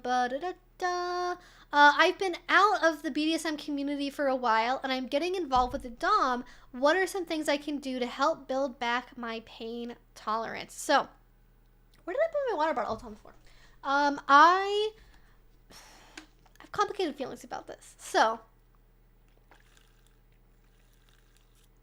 one, especially because you are with a new partner, I don't think you need to have super high pain tolerance going into it, and I imagine that at least some of this, and tell me if I'm wrong, I'm going to just assume, I know I'm assuming, but I have to because we're, you know, I can't ask you directly, but I'm going to assume that at least part of the reason why you want to have a higher pain tolerance is to maybe like impress your partner or seem more like a submissive and feel maybe more experienced and more like secure in your position of being a submissive than, you know, maybe you do right now, whatever your current pain tolerance is. I will say that, one, it's a process. You can't magically make your pain tolerance better. And the one thing that will definitely increase your pain tolerance is just playing more over time, being consistent with the type of sensation that you're doing and being consistent with the type of play, that you're doing in terms of like spanking versus whipping versus caning versus whatever, because your body is very sensitive to different stimuli, and it'll like, if it's a wood paddle versus a whip, like just because you have a high pain tolerance for wooden paddles does not translate into I have a high pain tolerance for whips, which if you're a really hardcore masochist can be a good thing because it allows you to alternate different types of play without getting your pain tolerance so high that it takes you like 2 hours before you can have fun during a scene. So having a really high pain tolerance is not always the be all end all. It's not always the best thing on the planet to have. And I actually find that most people assume that like all doms want their submissives to have super high pain tolerance, when in reality, I think, some doms do want that. Some doms do want their partners to have really high pain tolerance, but also it's a lot of work. Like if you have a partner with really high pain tolerance, especially when you're new and you're trying to figure each other out still, it's like, I'm hitting her almost as hard as I can, but she's not really reacting at all. Like, what else do I have to do to pull out the stops, Like, I get why people want to have a high pain tolerance, but like it also comes with its own drawbacks. So again, the number one thing you can do for pain tolerance is just like being consistent with the type of play you want to do, and realize that you're going to develop pain tolerance primarily on like an area of your body with a particular implement you're using, or things that are really closely related to that. So because you have a high pain tolerance for spanking on your butt does not give you high pain tolerance to caning on your thighs or a whip on your back. Those are all going to be, generally speaking, at least somewhat separate. You might be better at like the physiological side of it a little bit when it comes to like, like learning your own pain management techniques, which is different from developing pain tolerance, is pain management. I actually, instead of worrying about building up your pain tolerance, would be developing pain regulation skills. Like your deep breathing exercises and relaxing your body, and maybe visualizing things. And I have classes where I've talked about this. I've had videos where I've talked about this. I don't want to go through literally everything because I'm sure I'm gonna forget something if I attempt to do that. But I would actually worry more about like, okay, what can I do to like overcome my resistance to the sensation, process it in a positive way, and try to have a good scene while I'm doing that, as opposed to just being like, how do I make my ass as tough as possible? Because also, especially if your username has the word girl in it, so I'm going to assume that you're a woman that probably has a hormonal cycle. But if you're somebody who has a hormonal cycle, and I am almost entirely positive this is also true for trans women on hormones, but if you're somebody who is on some kind of cycle, a hormonal cycle, this will be true for you. And this also is probably lightly true for men as well, but it's definitely more pronounced in women. You go through a different cycle, every 28 to 45 days probably, and throughout the course of that cycle, your pain tolerance is going to increase and decrease in measurable ways. So also, just because you have a lot of difficulty with the scene during one part of the month doesn't mean that like 2 weeks later you're going to have the exact same response. The temperature of the room matters. Your mental headspace going into it matters a lot. This is also true for vanilla sex as well. If your brain is not in the right place for the activity you are doing, it's going to be painful, it's going to suck more, you're not going to be able to enjoy it, even if it's something that you normally enjoy otherwise. So I would focus more on like, again, not trying to give yourself an iron butt, but okay, what can we do to make the right scene space? How can I get myself into the right mental space before we start a scene? What do we need to talk about? Am I hydrated enough? Is the room a good temperature for me? Am I too hot? Am I too cold? What did I have to eat today? Where am I at on my cycle? And keep track of that stuff, especially if you're going to be going into a new DS relationship with somebody. This might actually be a really good first thing to do as like a dynamic in your relationship, is keep a journal of your scenes. Keep a journal where you talk about, okay, I noticed this, that, and the other. It was, the room seemed kind of cold. It seemed too hot. I was on this part of my cycle, I felt dehydrated that day. I was really tired. I had a stressful week at work. I couldn't get my brain out of my work headspace, or this scene was so awesome and intense that it totally got me out of my like work woes or whatever. So keep track of that in a journal, and eventually, if you do it enough, you'll start to find something of a correlation, most likely, between like, okay, what's a common factor in like my positive scenes versus my negative scenes? Is it the type of play that we're doing? Does the room have to be 70 degrees versus 65 degrees? Does it matter if it's in the morning or at night? Does it matter if it's at a dungeon or in the privacy of our own home? Is there bondage? Is it just impact play? Does it involve sensation play? Did we do a lot of power exchange stuff beforehand or not? There's so many factors that can change it. And I don't mean to overwhelm you with like the possibilities. But you know, I think kind of letting go of the idea of just like I need to build up my pain tolerance, like knowing that'll probably happen over time. And also, if you haven't watched it, I really recommend you watch Jillian Keenan's video. It's I don't know how to. It's JILLIAN KENAN, I think. And I know what it is like on a screen, but I'm like, she spelled Keenan. There's a couple different ways to spell Keenan. But it's Jillian Keenan's video she recently did on pain tolerance. I really recommend you watch that, because in her experience, she's a spanko. She loves spanking. She does spankings all the time. And she has a long-term romantic partner that she's now living with, that she's been with for a long time at this point. And earlier on in her spanko journey, she felt that she had a much higher pain tolerance. But since she started living with this partner, I don't want to give away the whole video, so it's worth watching, even if you get the summary from me. There's some cute skits in it. It's worth like just checking out for that alone, I think. But you know, when she got into a healthier, consistent, happy romantic relationship, her pain tolerance changed.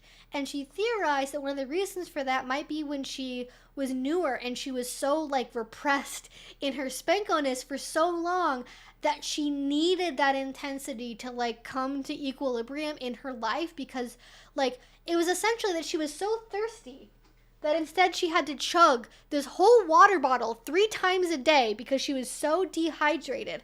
And then eventually her body became rehydrated, and suddenly she only needed like half of this, or only like one of these every day. And she went, gosh, why is my water tolerance so much lower than it used to be? But it's not necessarily because the pain tolerance went away.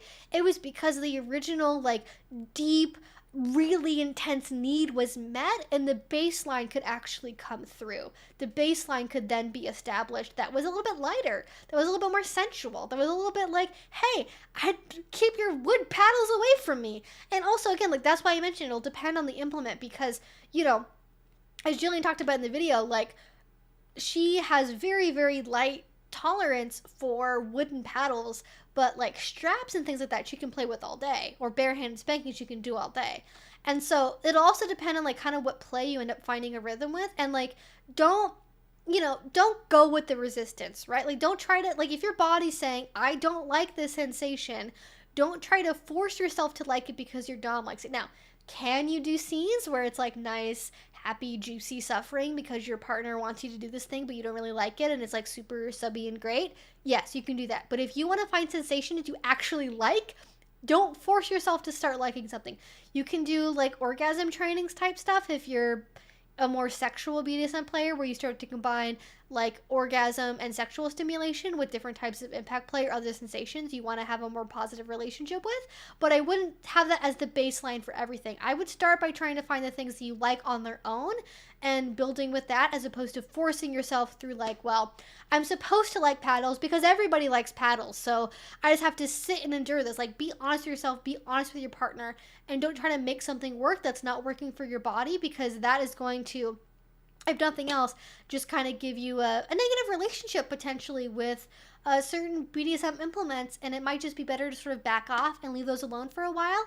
Develop your confidence and develop your like scene style with your partner with other types of implements you more naturally enjoy, and then revisit those other things that you find more enjoyable.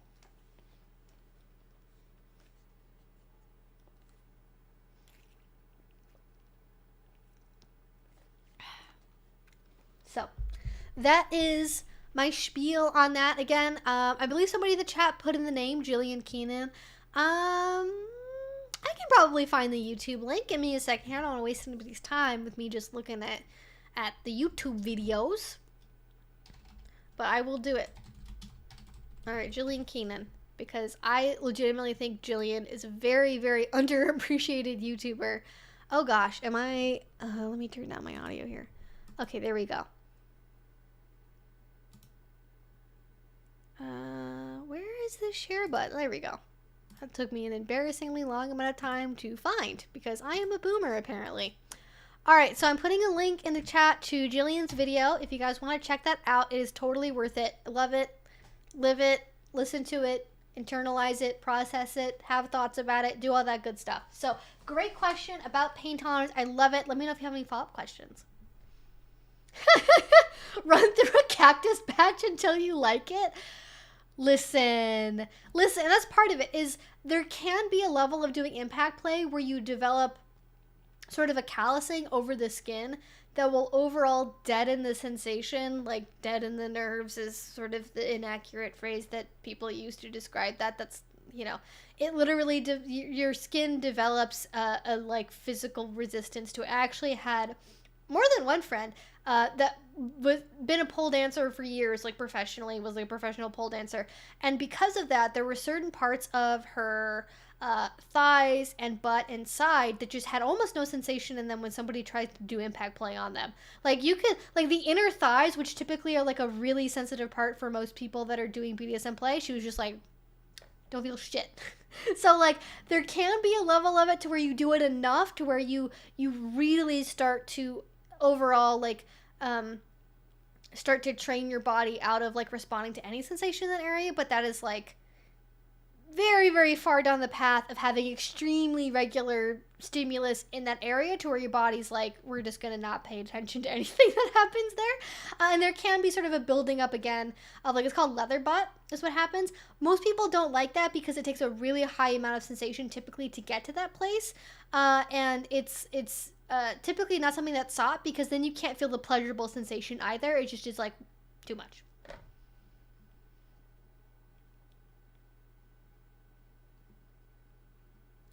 My friend has the idea of the terms consent violation versus assault to different levels of severity. Yes, I do also use those terms. I guess it would be consent violator versus assaulter, like as the noun for the person who does those things. But yeah, consent violator is not really a term that's caught on necessarily.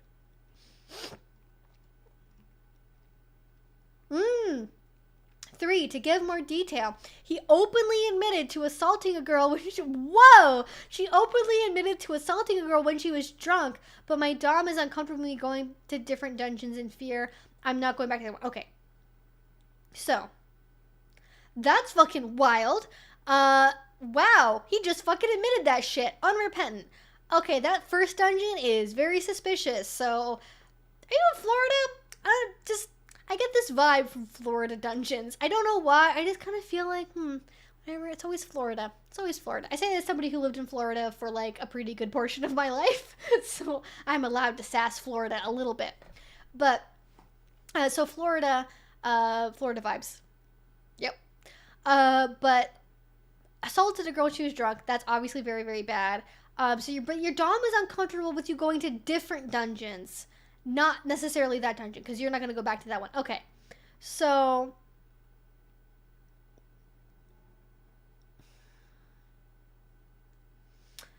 my instinctual response is that what I would do is I scratched myself. I just have very reactive skin. Okay, just this is what happens. I touch myself with my own nails when I get marks. Anyways, I would maybe message whoever owns the dungeon / event organizers and be like, hey, I was previously going to a different dungeon. You don't have to name the one that you went to, but you can say, I previously went to a different dungeon.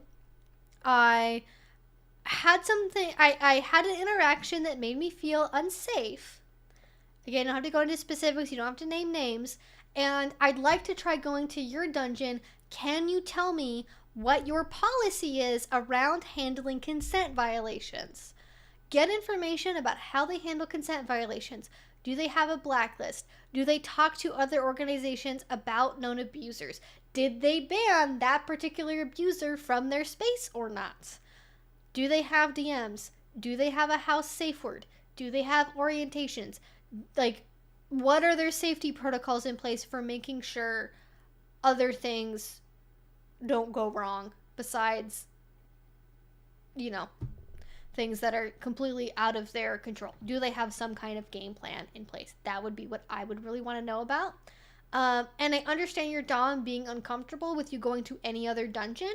I think they're being a little bit emotionally reactive, if I'm being honest. I get the reaction, but I don't think they should necessarily unilaterally go, you're not allowed to go to any other dungeons now because at one party you went to, there was a guy who happened to be an abuser who you interacted with but didn't, maybe I interpreted this wrong, but it didn't sound like you had a negative interaction with them. You just found out later that they were a bad person and you were talking to them. So I would definitely not paint all dungeons with a broad brush. I think some are better than others, because if I did that, I would never play anywhere, because there are dungeons, like for example, when I lived in Seattle, there were particular dungeons I didn't go to because I knew that they had people there who were teaching, or they hosted people that were known abusers, and if they asked the right questions, they would have known about, and they chose not to or didn't care, so I didn't go to those spaces. But there was another dungeon I went to that was really awesome and amazing. I never had a bad experience there. Like, towards the end of me living in Seattle, the parties got kind of more sexual and they weren't necessarily my vibe anymore, which is not their fault. People can play in a sexual way doing BDSM. I don't necessarily want to be around people that, you know, they go to a dungeon, they have sex with the person they came there with, or maybe they have a threesome or something, and then they leave. That's not really my jam. That's fine for them to do. That's not really what I want to be around, so I'm going to choose to go to other places or other events or parties. So if I painted everywhere in Seattle with like a broad brush, I would never go to any dungeon, because like there was one that was like in particular very bad, and the one that I went to that I actually felt very safe at and had never had any bad experiences at. So, you know, it's just like, I get it if it's like you have a bad experience at like a seafood restaurant, you don't want to go to like another seafood restaurant again, but like not every, like the same chef doesn't work at every seafood restaurant, so just because you had a bad experience with one doesn't mean that every chef is bad at cooking seafood. Does that make sense? I don't know. But I get their caution temporarily. I don't necessarily think it's fully justified, but I would try to talk to them in a way that's respectful for your dynamic, and realizing the fact that they are legitimately worried about your safety. I would probably say something like, "Sir, I completely understand that you're concerned for my safety. I really appreciate that you want me to stay safe and not have bad interactions with people, especially ones that are outside of your control. And I really love that about you, that you want to take care of me so much and make sure that I'm safe. However, I have been doing some research. I've looked into other dungeons in the area. This is what their safety policies are. They have a blacklist. They ban this person. Here's what they do for consent violation reports. Here's what they do for a house safe word and DMs and orientations. And focus on my face, please, camera." And I would appreciate it if you would be kind enough to review this information, and maybe we can revisit the subject of visiting dungeons or not. Again, just find a respectful way to talk about it. Find a way you can approach your partner to, like, again, you want to recognize that they're trying to do something good for you and are trying to protect you, but they might be veering into overprotective. Some people like that. I personally find that a little bit off-putting when people are being overprotective, because I like to be trusted to be able to be independent, but still, you know, have a degree of dependency because BDSM relationship dynamics.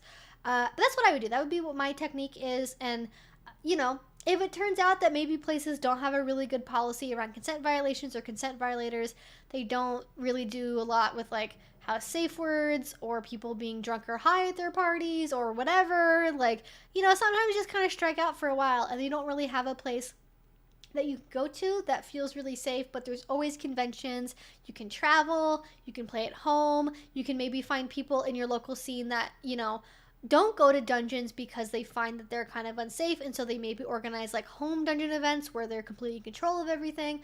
And so there's other alternatives that might feel better for your partner, but I wouldn't necessarily completely give up going to parties just because your partner is uncomfortable with it, because they're kind of like emotionally reacting to this thing that just happened.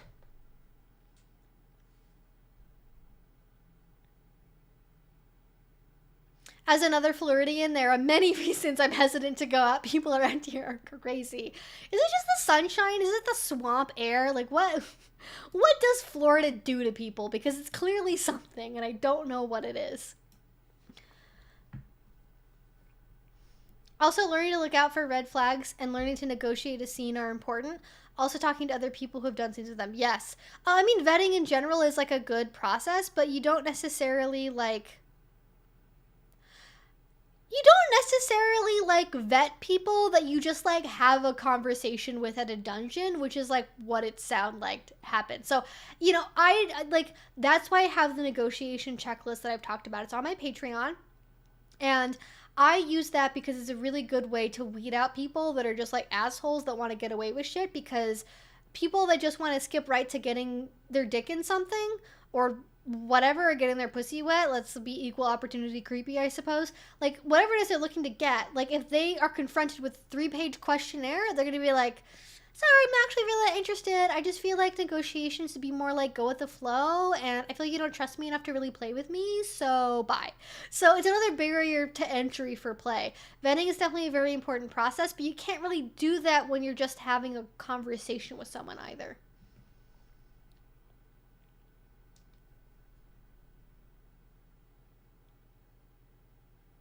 I'd say just never going alone, or maybe going with your son or a friend, or dom, or a friend you can trust. Yes, going with partners. I think I touched on this already. Going with other people, going with your dom if that's an option. You know, and definitely if you have other submissive friends you can go with, you know, other people in the scene you can go with, definitely go with them. And hopefully if your partner also trusts them, like, you're always safer in a group, and it is much, much, much, much less likely that some, you know, bad person is going to try and interact with you if you're in a group and you're with multiple people as opposed to being alone.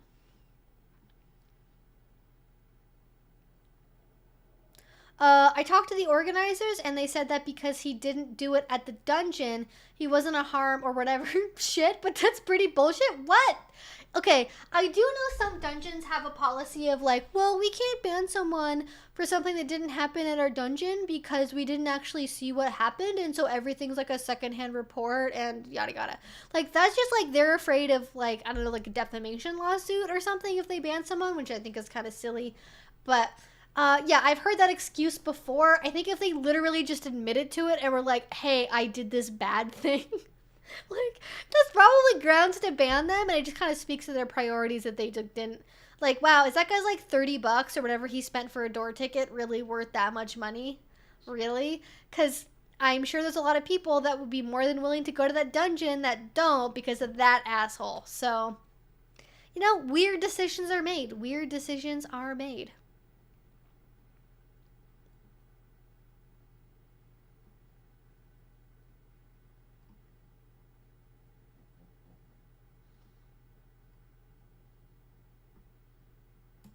Advice of the night: go to BDSM parties with your son. To be fair, the person who said that made a typo and they fixed it, and I said the fix. Okay, I got yeeted to the bottom of the chat, so give me 1 second. I gotta catch back up with where we're at. Hopefully I haven't missed too many questions. We've got like a half an hour left, so we'll try our best to get through it.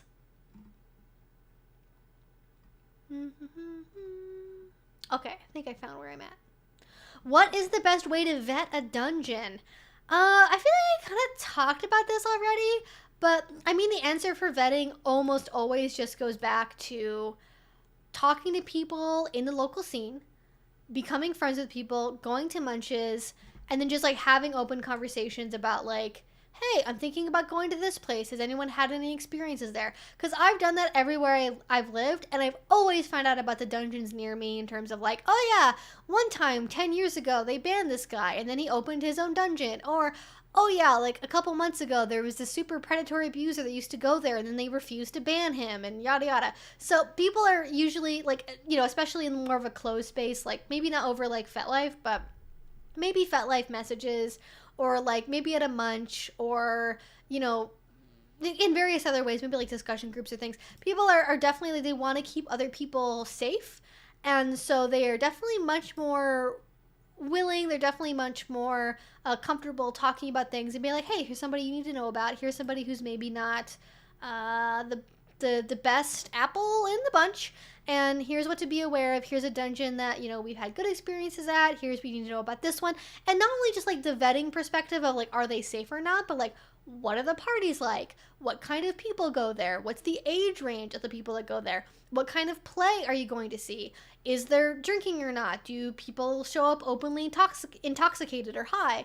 All of those are different factors that are not necessarily like, makes a dungeon bad or not, but is definitely something that can impact your decision about if you want to go to that dungeon because, maybe you want to go to somewhere where there's no drinking, or you want to go somewhere where it's more for beginners, or you don't want to go to the one that's like more known for swingers, or like the point is there's a lot of factors. There's a lot of factors that might impact your decision to go to a dungeon, but also like talk to the event organizers, like ask them questions, and if you are just asking them like frank questions about like, I just want to know, like, what's your policy around consent violations? How do you handle consent violations? Do you have a house safe word? That kind of thing. And if they, like, blow up and react to it in a really negative way and go, we've never had a problem before, don't ask that kind of question. That would be ridiculous. Oh, yeah. Like, that's a pretty big negative sign that maybe they're not really the right person. They're not the right dungeon. So, look for bad reactions. Talk to them. Do they have rules? Do they have a COVID policy?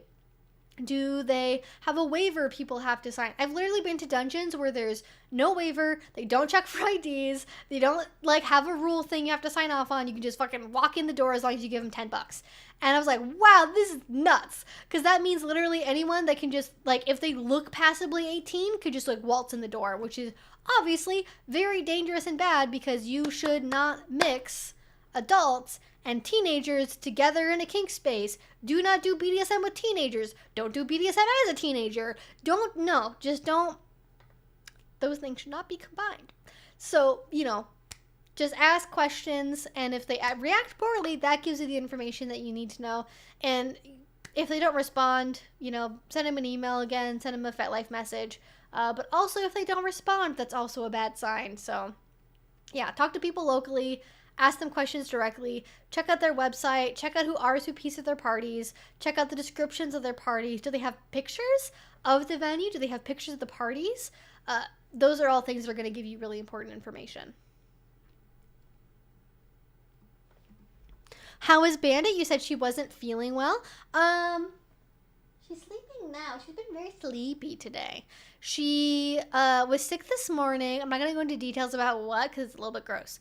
But she was sick this morning, and it was quite messy, and it was right before I had an interview, so I had to very quickly clean everything up before an interview was about to start. Oh my gosh, that was stressful. But we made it through. We got through it, and she's much better now as far as I'm aware. And I know I'm talking about you, sweetheart. Hi. She's currently sleeping in her little bed. She's all like nuzzled into the corner of the bed, like they put her little chins on it. I'm just taking a little nap. This is what she does. She puts her chin on the edge of the bed and just like lifts her little neck up like this and then sleeps. It's so cute. But she's doing better now as far as I'm aware. She's just been a little bit lower energy today than she normally is, but she got a bath today as well as a result of the mess. And after she got the bath, she was zooming around, running up and down the stairs, running around outside, having a great time. So I think she's mostly okay.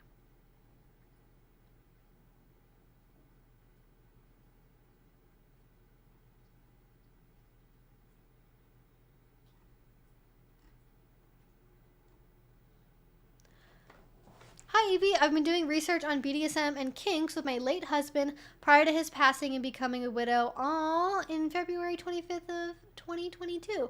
Almost married 27 years, we had begun watching your videos together. Oh, well, I am very sorry for your loss, Widow Parker. I'm glad that you're here. I don't know if maybe watching this gives you some kind of comfort, and I have no idea what it's like to be married for a quarter of a century and then to lose your partner. That's so devastating, and thank you for sharing that story. Thank you for being here. You have nothing but my sympathy. And I'm sorry that you maybe didn't get to explore the relationship elements that maybe you guys would have wanted to in researching BDSM. That, makes me sad. I'm sorry. But that happens. That's life. It's the cycle of life. Not everyone's going to be here forever, and that is why, partially, I encourage people, like, if you have any inclination to try BDSM. If you want to explore it, if you want to learn about it, like, do it now. Don't wait. Don't put it off and you're like, well, I should wait until I graduate college. Oh, I should wait until I'm more secure in my career. Oh, I should wait until I'm married. Oh, I should wait until the kids are raised. Like, it's really easy to tell yourself that you're not ready yet, or you haven't had enough experience yet, or you're nervous about it, or maybe you're not really into it anyways, and so why bother? Like, just try it. Just try it, because you only live once on this earth, as far as I'm aware, and you only have this opportunity to live in the now and try it and go for it. And you might not like it, and that's fine. You know that you tried it, and you can just move on with your life, move on with your day, and not worry about it anymore. But if you do like it and you try it earlier in your life, you might be able to find, decades earlier, a relationship that fits you, a relationship that can really function long term in a way that maybe if you'd waited like 20 years, maybe you would have not been able to have. So I really encourage people to just go out, just explore, because the worst thing that's going to happen is you figure out you don't like it. And then you never do it again, and that's fine. And I've had friends that do that. I've had friends that try BDSM with a partner, they go to a dungeon, they see what it's like, and it just does nothing for them. They're like, this isn't really for me. I like vanilla stuff, I'm gonna stick with that. And that's totally, totally valid. Being vanilla is not bad in any way, but if you do have kink inclinations, especially if they're really strong, I don't want people to just, silence that part of themselves because of like social acceptability or not wanting to lose a relationship, or because of like the fear of like, maybe this will change my life in a really big way and I don't know if I'm ready for that. Like, you don't know. Nobody knows. Nobody's really ever ready to like do BDSM. You just have to start doing it. You can prepare, you can read books, watch YouTube videos, listen to podcasts, do workbooks, do whatever, but the only thing that's really going to prepare you for doing BDSM is going to be actually going and trying it and figuring out if you like it or not. It's really the only way.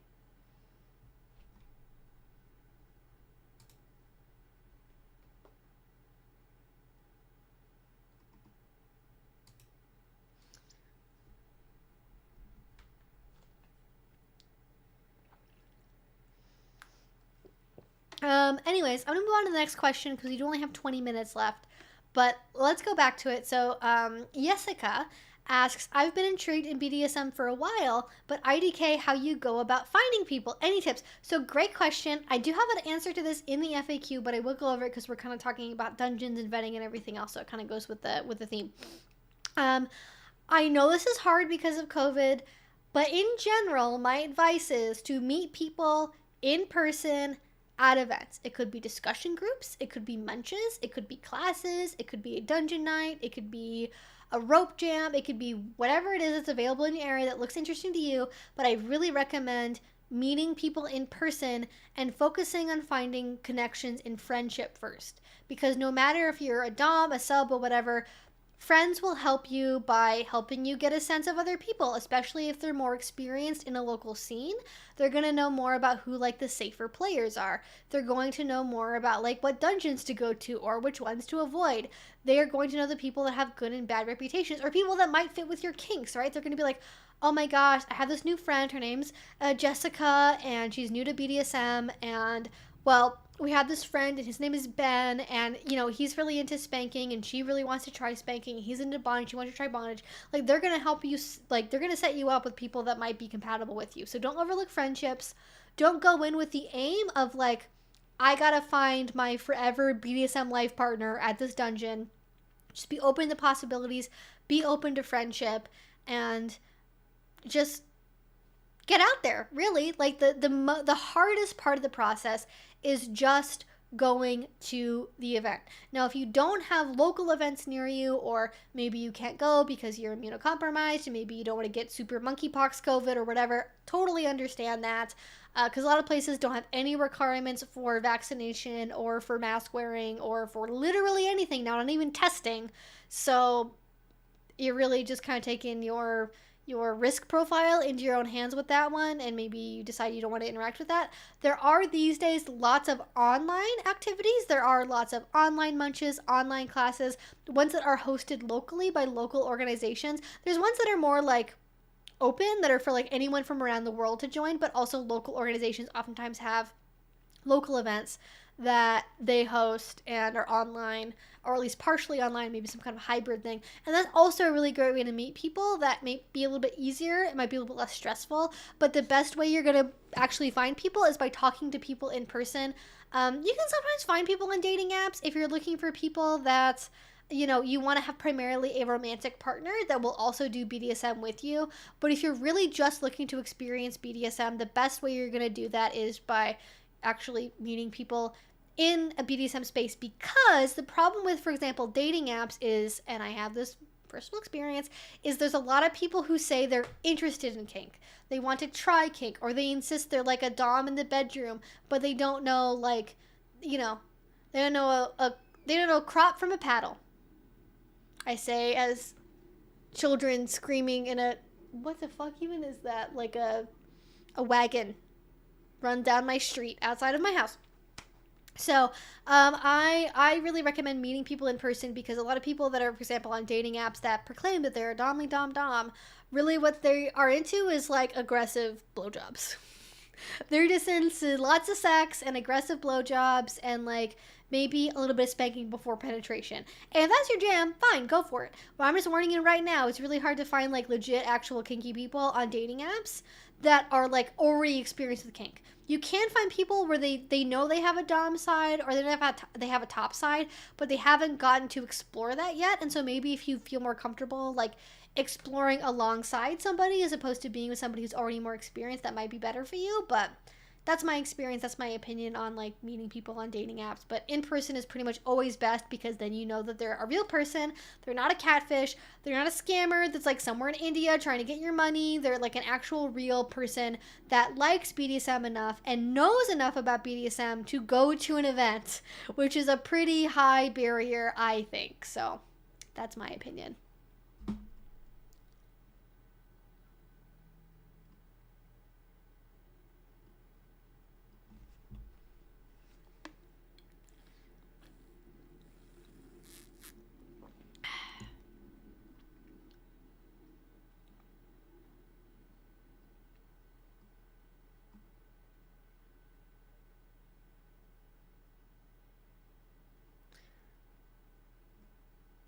Sometimes the only stupid question is the one not asked. Very wise.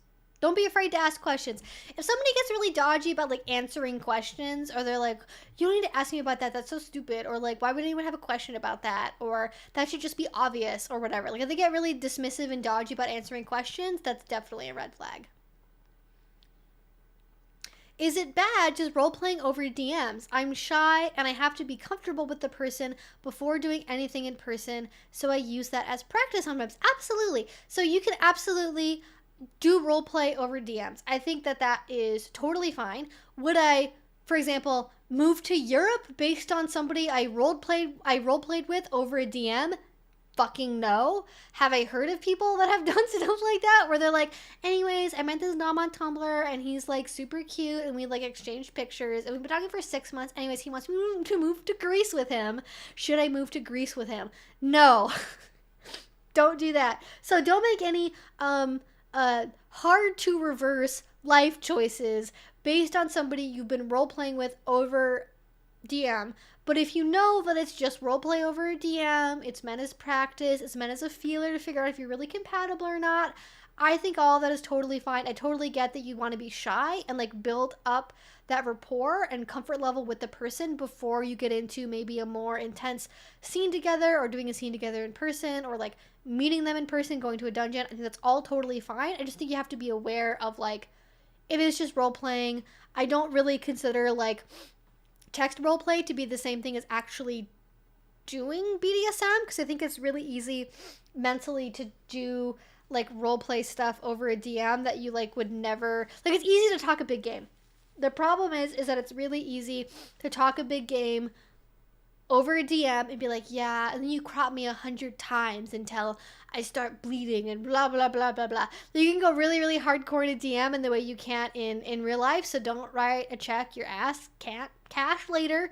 Don't necessarily make any promises over what to expect via a roleplay on, in DMs, but it is definitely possible. I think it's actually a really great way to start building up a longer distance relationship or figure out if you're going to be compatible with somebody. Not everyone's going to be comfortable with that. Like, again, I don't really like role-playing DM with people I don't already know or already have as partners. I just don't really do it, like, period, to be honest. But I think it can be a good way to build that up if somebody also wants to do that and they, like, want to be engaged with that. So it's not bad by any means. Just, like, you know, set really realistic expectations off of those DMs, because people almost always seem much more submissive and much more dominant over DMs than they actually are in real life, because you can say and do anything you want over a DM because you don't actually have to do it in real life. So just keep that in mind.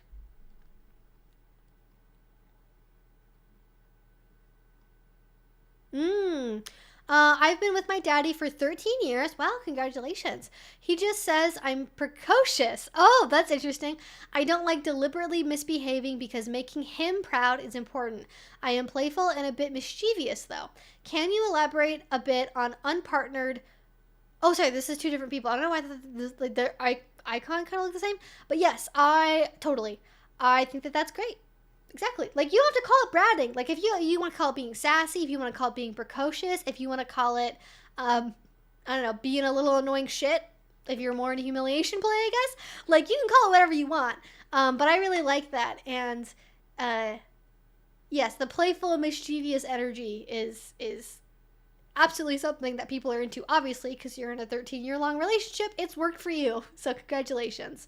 Which is, like, that's what, like, I find very funny about people who are, like, super anti-brat and are like, brats are just people that are acting out from an unmet need. Brats are not really being submissive, because if they were really being submissive, they wouldn't act in a bratty way. And that drives me nuts, because I feel like they're misreading a book that is called Conquer Me. And there is a thing called Conquer Me feelings, which can be correlated with bratting behavior, where it's acting out because you feel like your needs as a submissive aren't being met.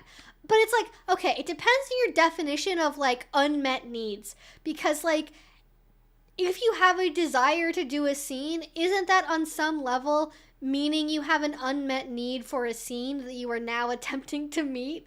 Like, trying to meet an unmet need isn't a bad thing. We all do it all the time in our relationships, vanilla, kinky scenes, everyday life. Like, we're all trying to have our needs met. And so it's not like, actually, bratting are just submissives that are trying to get an unmet need met. All submissives are trying to get their needs met. A submissive that kneels on the ground and does, you know, a flow of like 5 different trained gore lifestyle postures or whatever is trying to have their need met of pleasing their dominant. So, like, miss me with that, like, type of logic about brats not being real submissives. And actually, doms don't like brats. You know, most dominants don't really want to have a brat partner, blah, blah, blah. Like, no. There are lots of people that have bratting as a core part of their dynamic that have way longer relationships than your ass probably does. So, zip it. That's my opinion. Other people's relationships make them happy as long as it's consensual, it's informed. Doesn't matter otherwise. Like, they get to do whatever it is they want to do, and it's none of your beeswax. IMO. Oh my gosh, like Otto said in Rocket Power. Oh, I loved that show as a kid. Fuck, I missed it. Don't write a check that won't bounce off your butt. Is that what he said? Wait, I have to scroll because I have to see that. I have to see that. Okay. Yes, okay. Don't bounce a check off your tush. Yes. Oh, perfect. Okay. So it is, oh gosh, it's already almost 8. So we have like 10 more minutes. I'm going to try really hard to answer as many questions as possible. If you want to make sure I get to your question, please don't forget about super chats. That is the only way I'm going to for sure answer your question. Otherwise, I definitely cannot promise that I will get to it, but I will try my best to get through at least maybe like 1 or 2 more without ranting too much.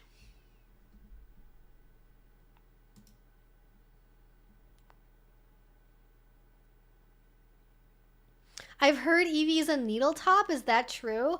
Okay, where is somebody spreading rumors that I'm a needle top? I don't know where that came from. I am interested in topping needles at some point because I do them on myself, but I'm not currently, nor have I ever, put needles into another person.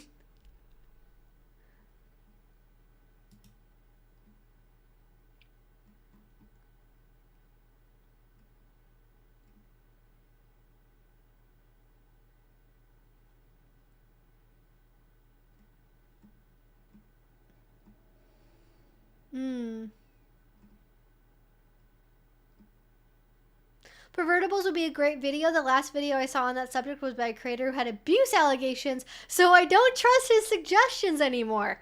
Good point. I know who you're talking about. We should definitely give the algorithm something to suggest to people when they're looking up what kitchen implements can I use for BDSM. So duly noted. That is a fair point. I'm a bratty submissive bottom, and I'm not sure if that's what's keeping people at BDSM munches and such distant or being trans. Is there something I'm missing on FetLife? I mean, it totally depends on the scene that you're in. Like, I could definitely see both. Like, if you are in a community that is, like, vocally anti-brat, and, like, the people who organize events and, like, run things are like, brats aren't real submissives. Brats are just acting out because they don't really want to be submissive. They're just trying to top from the bottom, blah, blah, blah. And I think some people could assume and not, like, want to be around that energy, and so not, like, get close to you because they don't, like, see you as a potential partner.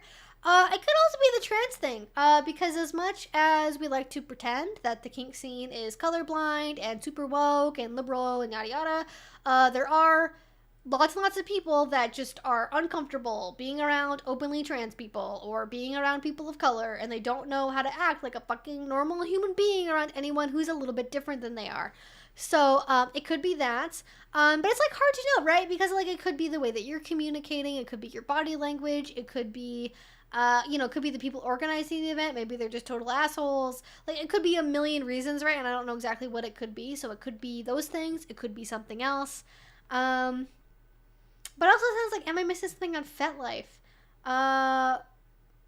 So, do you mean, are you doing, like, online munches? Or are you doing, like, in-person munches? Because that also matters a little bit. I don't know about, like, if you can necessarily be missing something over FetLife, but, you know, who knows?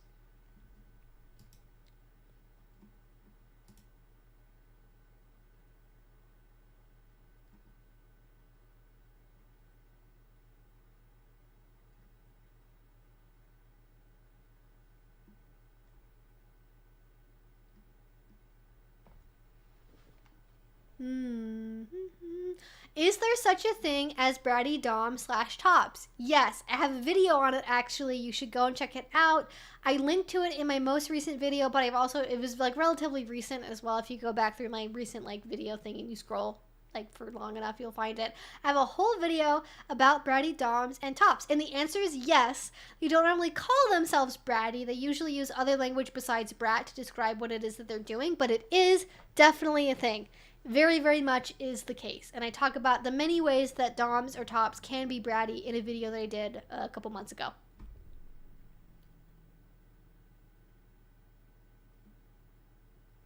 My problem with my current lack of pain tolerance is that I don't know how much I can take, like I'm not used to not being able to do anything.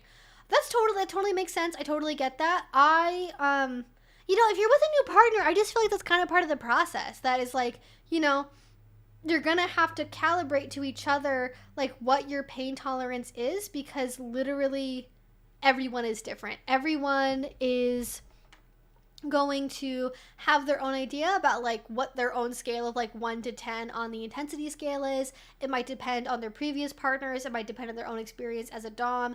And so it's really like, and this is the case even if you did have a really high pain tolerance, because you're still developing your in-sync communication with each other, reading each other's body language, finding your own vibe and rhythm as a couple, like you're gonna start slow. You're gonna start like, kind of lower on the intensity threshold and build up naturally as you develop more of that communication, find out what it is you like doing together, and growing from there. So you're already gonna like start, maybe lower, and you might want to start really low. You might want to start with like, I want to feel what like 10 spankings feel like. Or you might start with a scene where they go like, okay, I'm gonna spank you, and you tell me what for you that is on a scale of 1 to 10, and they try to calibrate in, okay, what's a 1, what's like an 8 or a 9, what's like a 4 or a 5, and where do they want to be at? Because some people want to stick in like the 3 to 4 range.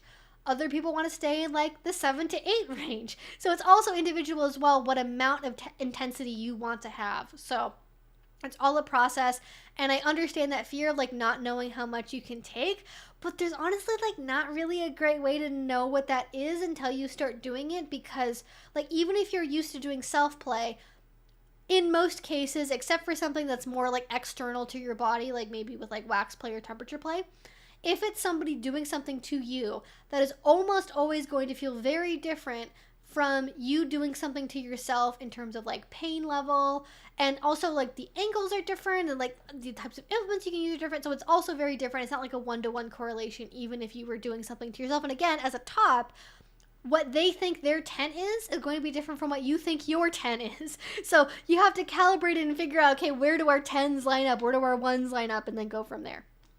So, okay, I'm going to answer one more question and then I'm going to pop off for the night, guys. Thank you all so much for all of your wonderful questions. And don't forget, I do have the Kink Bundle that I am doing that is available until Tuesday, August 23rd. I don't want people to forget that because it does have like a lot of exclusive content in it that was made just for the bundle. Then after it's gone, it's not going to be there anymore, so I don't want to miss out. But yeah, okay, let's answer one more question, then we will wrap up for the day. I'm just going to put a link to the bundle again in the chat real quick, and let's see what our last question is going to be. Turn up, try, be reliable to yourself, have a go. Amazing how many kids have gotten to eat veggies on this basis. Empathy and liking other humans, yes. That is true. It's amazing like how much works in adulthood that also works with like kids. So there you go.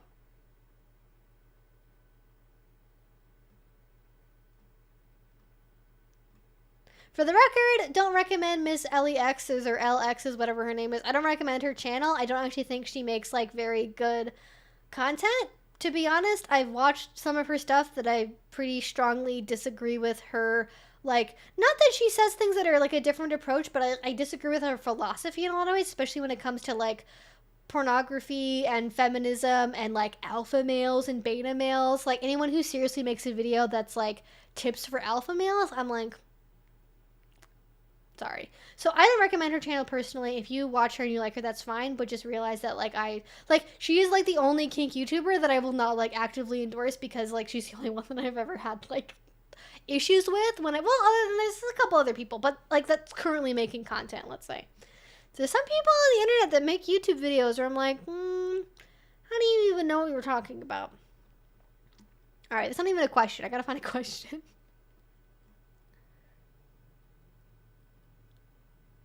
Hi, Addison. Glad you could make it. Okay, you're also, there's so many like healthcare workers in here today. I love it. Thank you for being here. I'm so glad you love my content. Thanks for saying hey.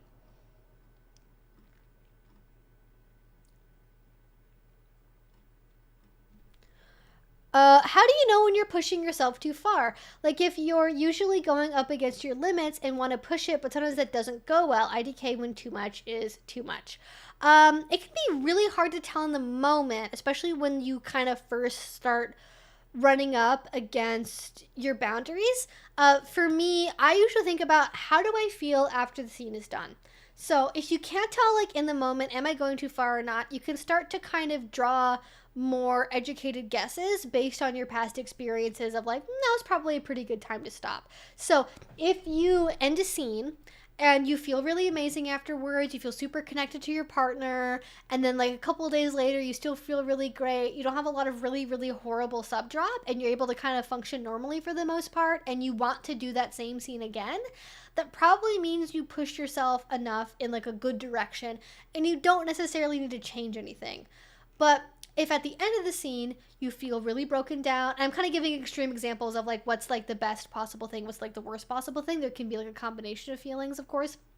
But in like the worst case scenario of like you've definitely pushed yourself too far, if you have a lot of trouble recovering emotionally from the scene, at the end of the scene, you still feel like really bad, you feel disconnected from your partner, you have a lot of really negative like emotions, like a lot of guilt, shame, fear, stress, you have like a trust breakdown with your partner, or you feel like, wow, they like really wanted to hurt me, they really went like too far, and you're starting to actually feel like maybe a little bit scared of your partner, that might be a sign that you should probably pull back.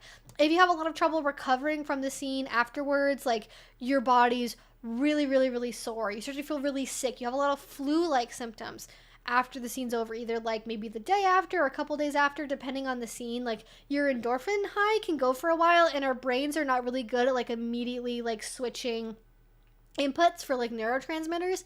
So if you have a really, really, really big scene, the negative effects could actually be more delayed than a smaller scene would be, because it just takes your body so much more longer to flush out all of those neurotransmitters that were generated from the really intense experience. So it might take you a couple of days to really feel the full effects if you're like really pushing yourself.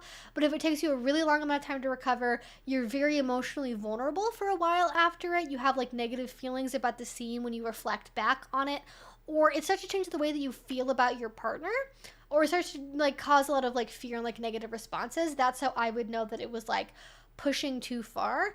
Especially if you're kind of dealing with a little bit of sub frenzy at the same time. I think you definitely have to be careful, because you can be in a situation where everything feels really good, it feels really good, it feels really good, and you want to keep doing it over and over and over again because it keeps being really good. But it can also be a scenario where like too much of a good thing is too much, and it might take you like, 5 scenes pretty close together in sequence for your body to finally be worn out and kind of like break down. So especially if you're still newer and still exploring, I don't recommend playing more frequently than like once every 3 days or so, to kind of get yourself back to like an equilibrium of, kind of what's your baseline, so you really understand how an individual scene affects you. Because if you're playing every day, every 2 days, and obviously if you're at a convention or something and you're playing every night because it's a convention, it's like a limited experience, like, live your life, do what you want. But I'm saying if you have like, if on a regular basis you're playing pretty hard in like a limit pushing way every single day, it's going to be very hard for you to tell, or even every other day, it's going to be really hard for you to tell, like, okay, how am I recovering from this scene? Because you're kind of like staving off the recovery, because you keep pushing like a really intense experience into your body that's like kind of like artificially inflating maybe how good you feel, until you feel like this single really massive awful hangover of emotions, of physical feelings, and just all the nastiness that can go along with that. So that is roughly how I would tell if you're pushing yourself too far.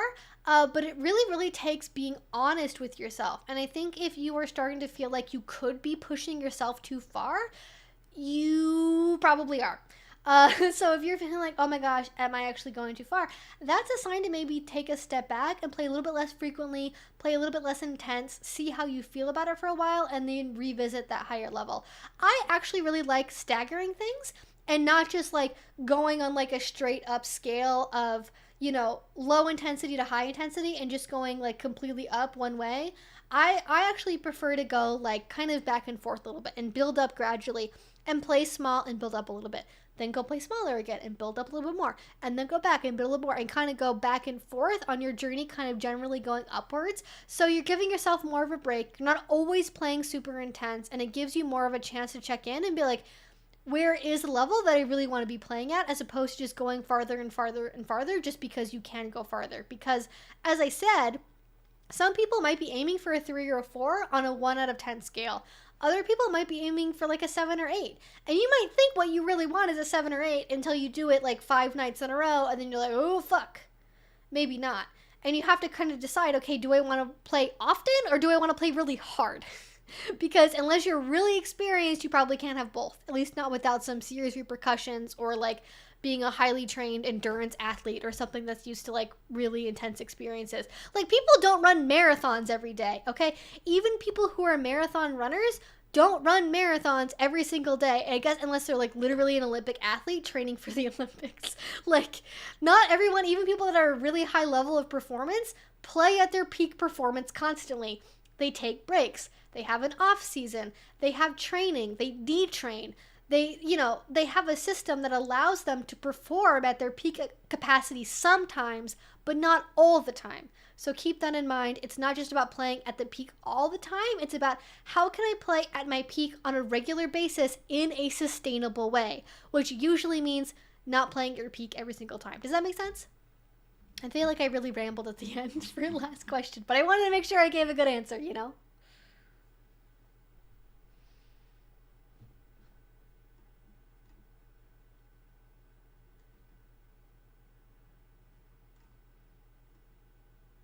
Yay, thank you so much for answering. Super helpful. Of course. Super happy to answer, Kendra. So that is it for today, guys. Thank you so much for being here for this live stream. Again, don't forget about the Kink Bundle. It's only available until Tuesday. I do these streams every Friday at 6 p.m. So if you have not and you want to, please do subscribe. That's down below. I also make videos twice a week about all sorts of kinky subjects. I hope you guys check those out, especially if you're new here. And I hope to see you all again very soon. Stay safe, and I will be back in, I think, on Sunday with another video. So until then,